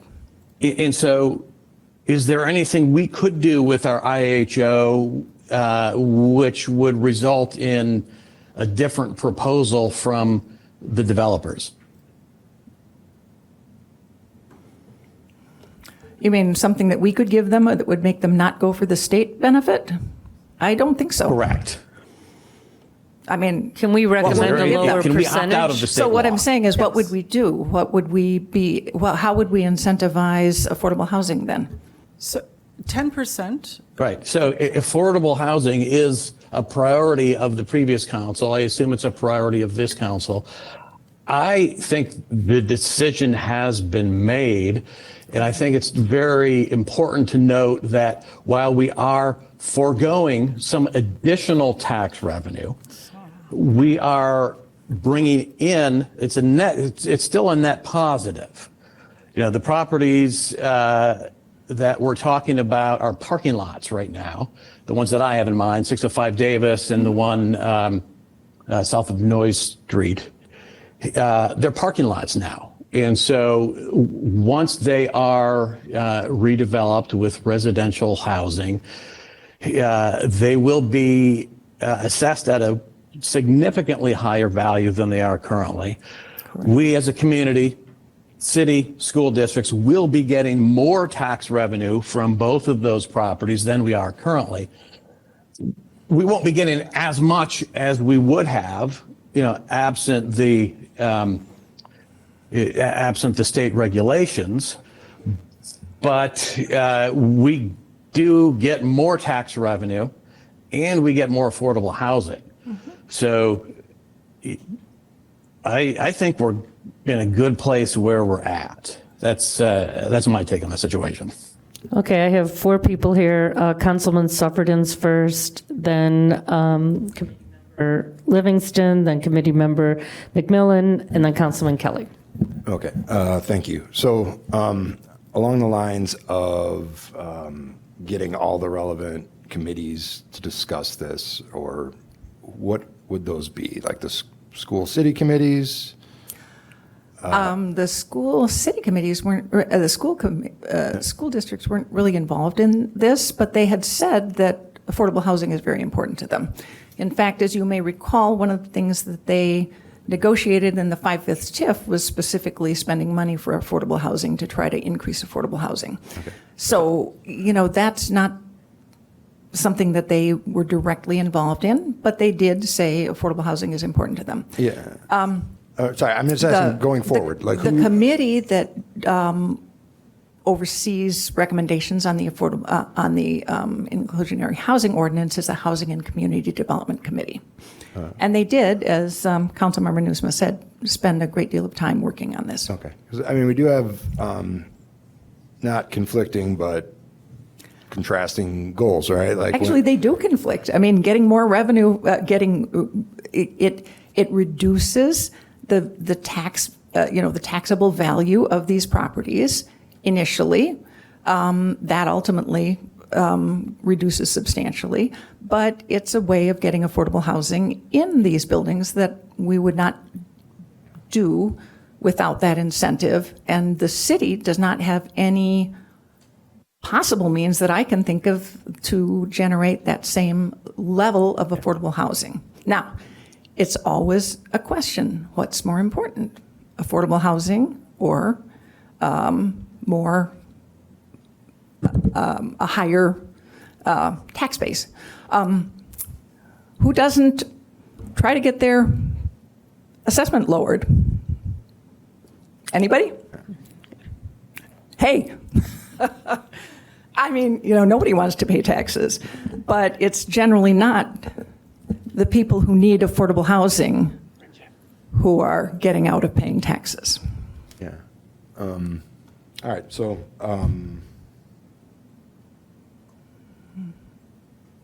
right now, what we have in the pipeline, 605 Davis, do we have other projects that have submitted documents to the city? We're working on that. The Clark Street, Clark and Maple, that tower.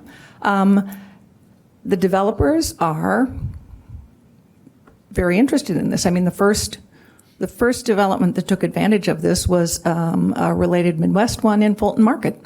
But one of the things to remember is no matter what we do, we're also not going to be, at least that I could think of that would be even remotely something that we could recommend, is ever going to get units in our downtown. And now the 30-unit building is actually doing more larger units, which is another thing we wanted. And part of that may be because of the tax break as well, because they can then afford to do 2- and 3-bedroom units, whereas most of the buildings that are in these areas are generally efficiencies, one bedroom and a handful of two bedrooms. So it is absolutely a balance. What's the goal and which are the priorities of the council ultimately? Right. And I guess this is a question for you, Councilmember Kelly. This is your item.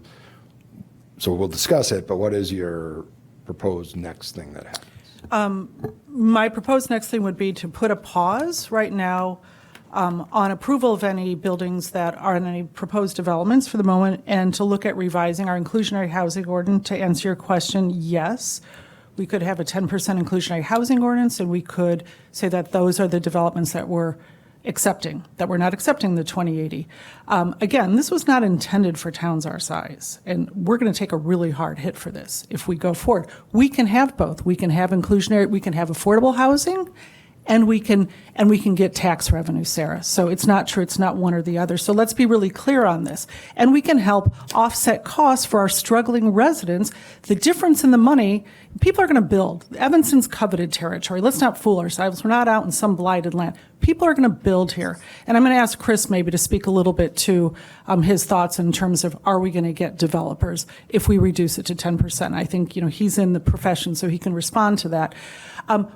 People will build, and we will get tax dollars, and we can have affordable housing. And with the difference in revenue, we can invest in land trusts that create affordable housing in perpetuity, so that because these, just so you know, the affordable units in these buildings do sunset, and Evanston will continue to slowly, glide into a very rarefied, wealthy city. But we could instead take a portion of that, 40 million, we could invest in mixed income housing, land trusts, social housing that maintains affordable units in perpetuity. We could invest in property tax circuit breakers to help our residents who are living here now. I know 3 who were just forced out of their homes because of high costs. That's what we could do instead. And so that's what I would propose. I would propose a committee to look at revamping our inclusionary housing ordinance and to make a decision. Maybe it's a case-by-case decision, but we should not just, again, this is very new. They aren't even clear as to the impacts on this. I'm just going to tell you there are very few. I know that Midwest Related is one of the firms that was involved in crafting this, and they just, I think, did one big, large multi-unit. There are very few that's happened so far. We did approve one on Maple, and even that was a concern to me. But that's what I would propose, that we form maybe a subcommittee here to look at how to proceed, and we could also meet with the developers. And I do want to ask Chris, would you mind? We've got like 4 other people that wanted to make a comment. But I did. Sorry, I so. started that. But I guess my proposal would be that, or not even a proposal, but if we're going to have a subcommittee to discuss this, it shouldn't just be one committee. It's got to be a housing committee and a finance committee or something like that. Because if we do it siloed, it'll be a lot of time. So anyway, sorry. Okay, Committee Member Livingston. I want to reiterate what was said, that this does not cost the city money. You can argue that it costs individual taxpayers money because the levy is the levy. It gets spread over the tax base. This is a way to keep this tax base a bit smaller. But I think it's important, Jonathan sort of brought this up, but let me put it in another way. It's important, I think the right comparison is to what are the property taxes that the site is generating today, not as a building that hasn't been built yet. And I think one of these proposals is even on non-taxable land. So it is, yes. So anything that we get is incremental to the rest of the city to cover the levy. Absolutely. So and it'll get better over time as this these subsidies or this reduction in the in the assessed value goes away. Right? Mm-hmm. Absolutely. But also, just as a resident, it seems really odd to me that we would say there's a problem with this development because it has too much affordable housing. I don't get that, right? I don't get that. It doesn't cost the city anything, doesn't cost school districts anything, to the degree, even on day one, this is generating more paid tax revenue. That's good. We'll win more later. We win more now. We get more affordable housing. Another note, that to take the revenue and be able to do our own affordable housing, we would actually have to raise our tax levy by that amount to actually get that revenue to build. So we would then be raising taxes in another situation. Councilman Davis. Yeah, I guess I'm just not clear as to what you meant by that last statement. So like, could you reiterate? So we can say what the tax value could be, or the taxable value, but unless the tax levy is raised to take advantage of that, we would not have the money to build affordable housing.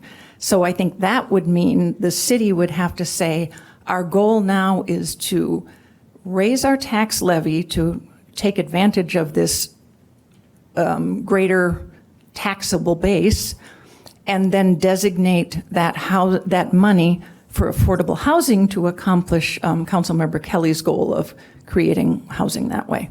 And I don't know that that's something that the city is ready to do. Okay, and I guess for me, I'm still not quite confident as to what we mean as to where the money is coming from, because you mentioned earlier that it's being spread around, right? And so my understanding is that we are raising taxes on some people already, but implicitly as opposed to an explicit raise on the levy. Is that what you mean? The tax levy is spread across the tax base. The assessor's office appraises properties.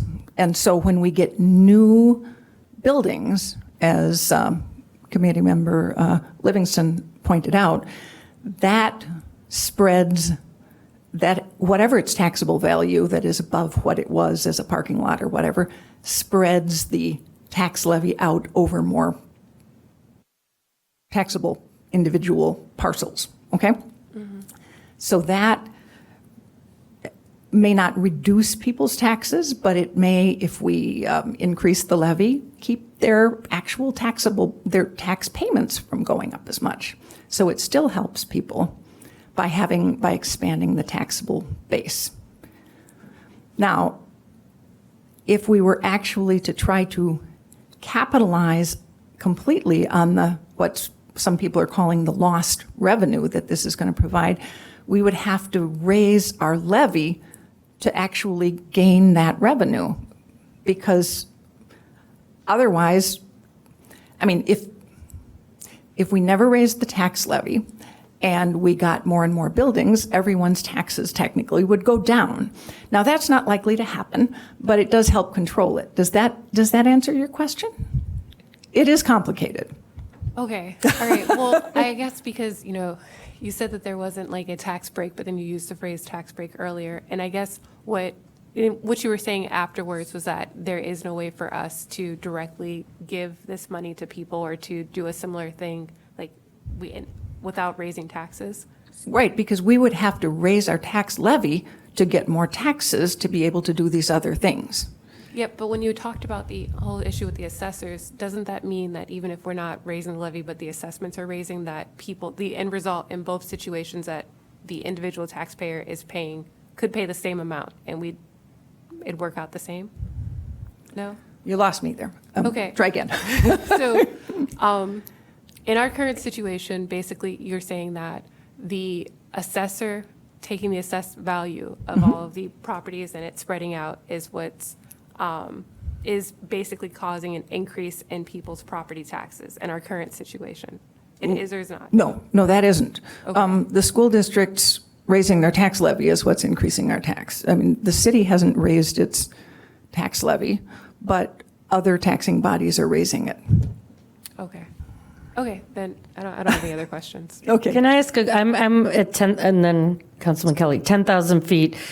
It seems that we just approved, a 30-unit building at 20%, which is 6 units? Correct. Is it possible, because if we would have been at 10%, we would have gotten a little more incremental tax? It would have been less of a... No, you would have had that building would have had a higher assessed value. So we would have gotten all of our property taxes. Right, well, I guess my point is, and again, this may be something for a committee to look at, is maybe like if a building has to be more than 50 units or 100 units at 20%. Again, I don't know all the rules, but it just seems that... We don't make the rules. We can't change that. I mean, so technically... who decides the 20%, the developer or the council? The state of Illinois, and developers can apply for any of those things that they want. So our hands are tied if they come to us with a 20%? No, our hands are Well, not you can tied. deny the development. You say we want 10% on site.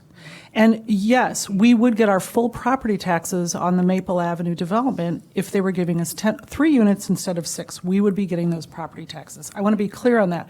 We can say no to a development with 20%.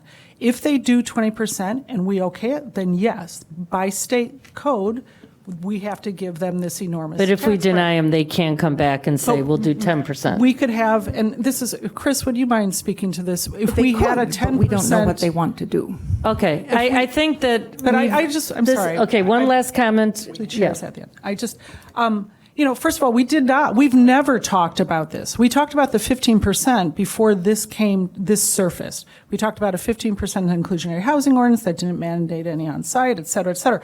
We didn't talk about this as it interfaces with HB 2621. And this is very important. We didn't talk about the tax breaks. This is new, Jonathan. So this is very important that we address this.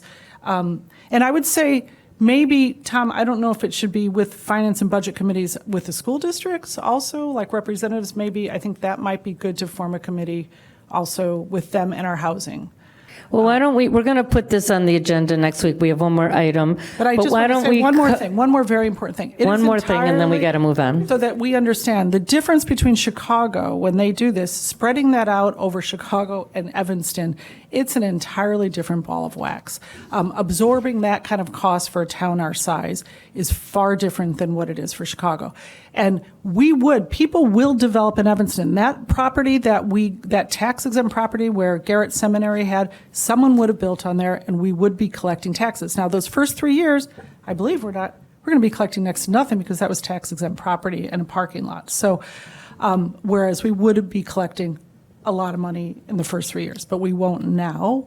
So anyway, I just want to make those. Well, anyway, thank you to our speakers. would like Thank you, to- Sarah. Last comment. Okay. I would like to point one more thing out. The Legacy is just coming and reducing its height by 1 story and reducing its parking in part due to costs.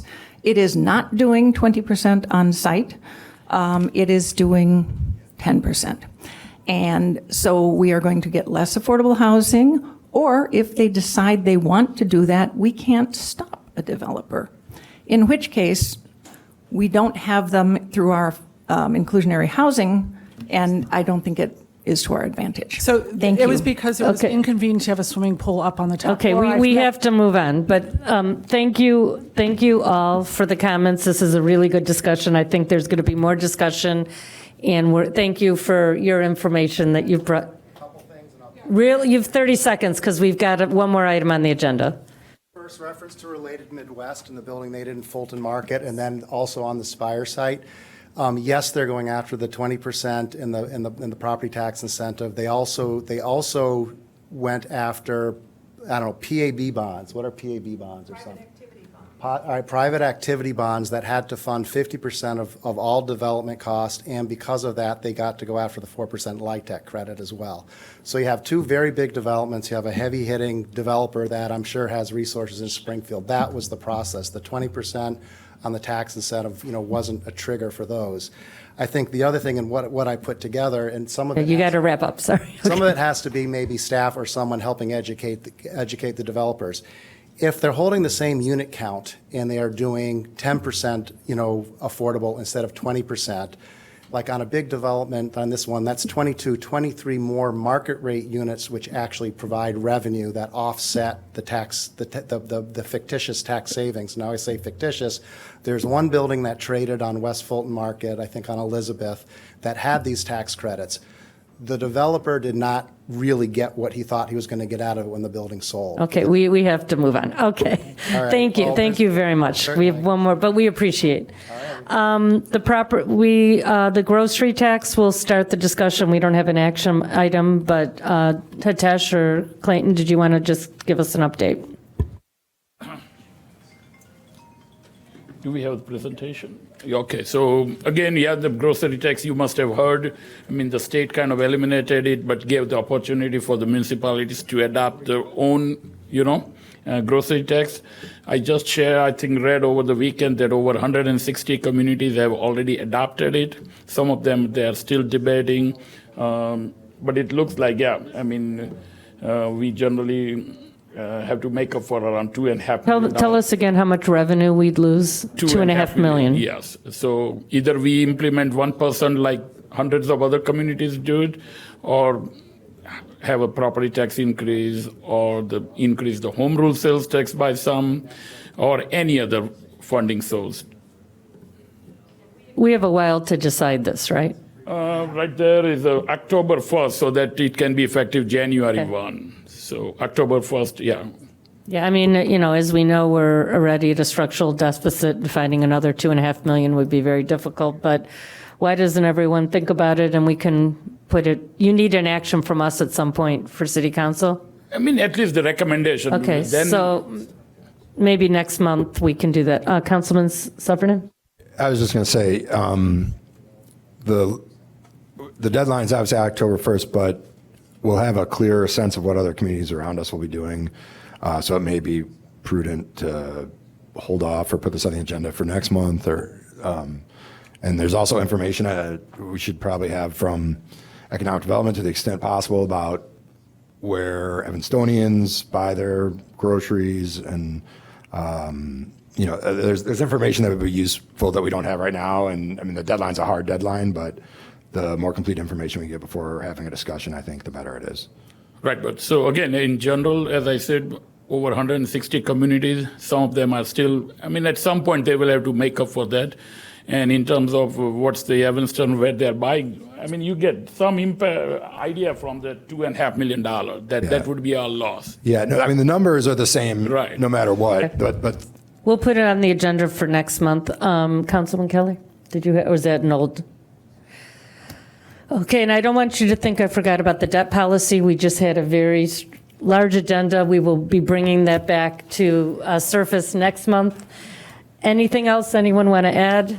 Thank you all for staying late. Thank you to our participants in the community. It's very valued, the information you have, and we will continue discussing everything. Thank you to staff for staying late, too.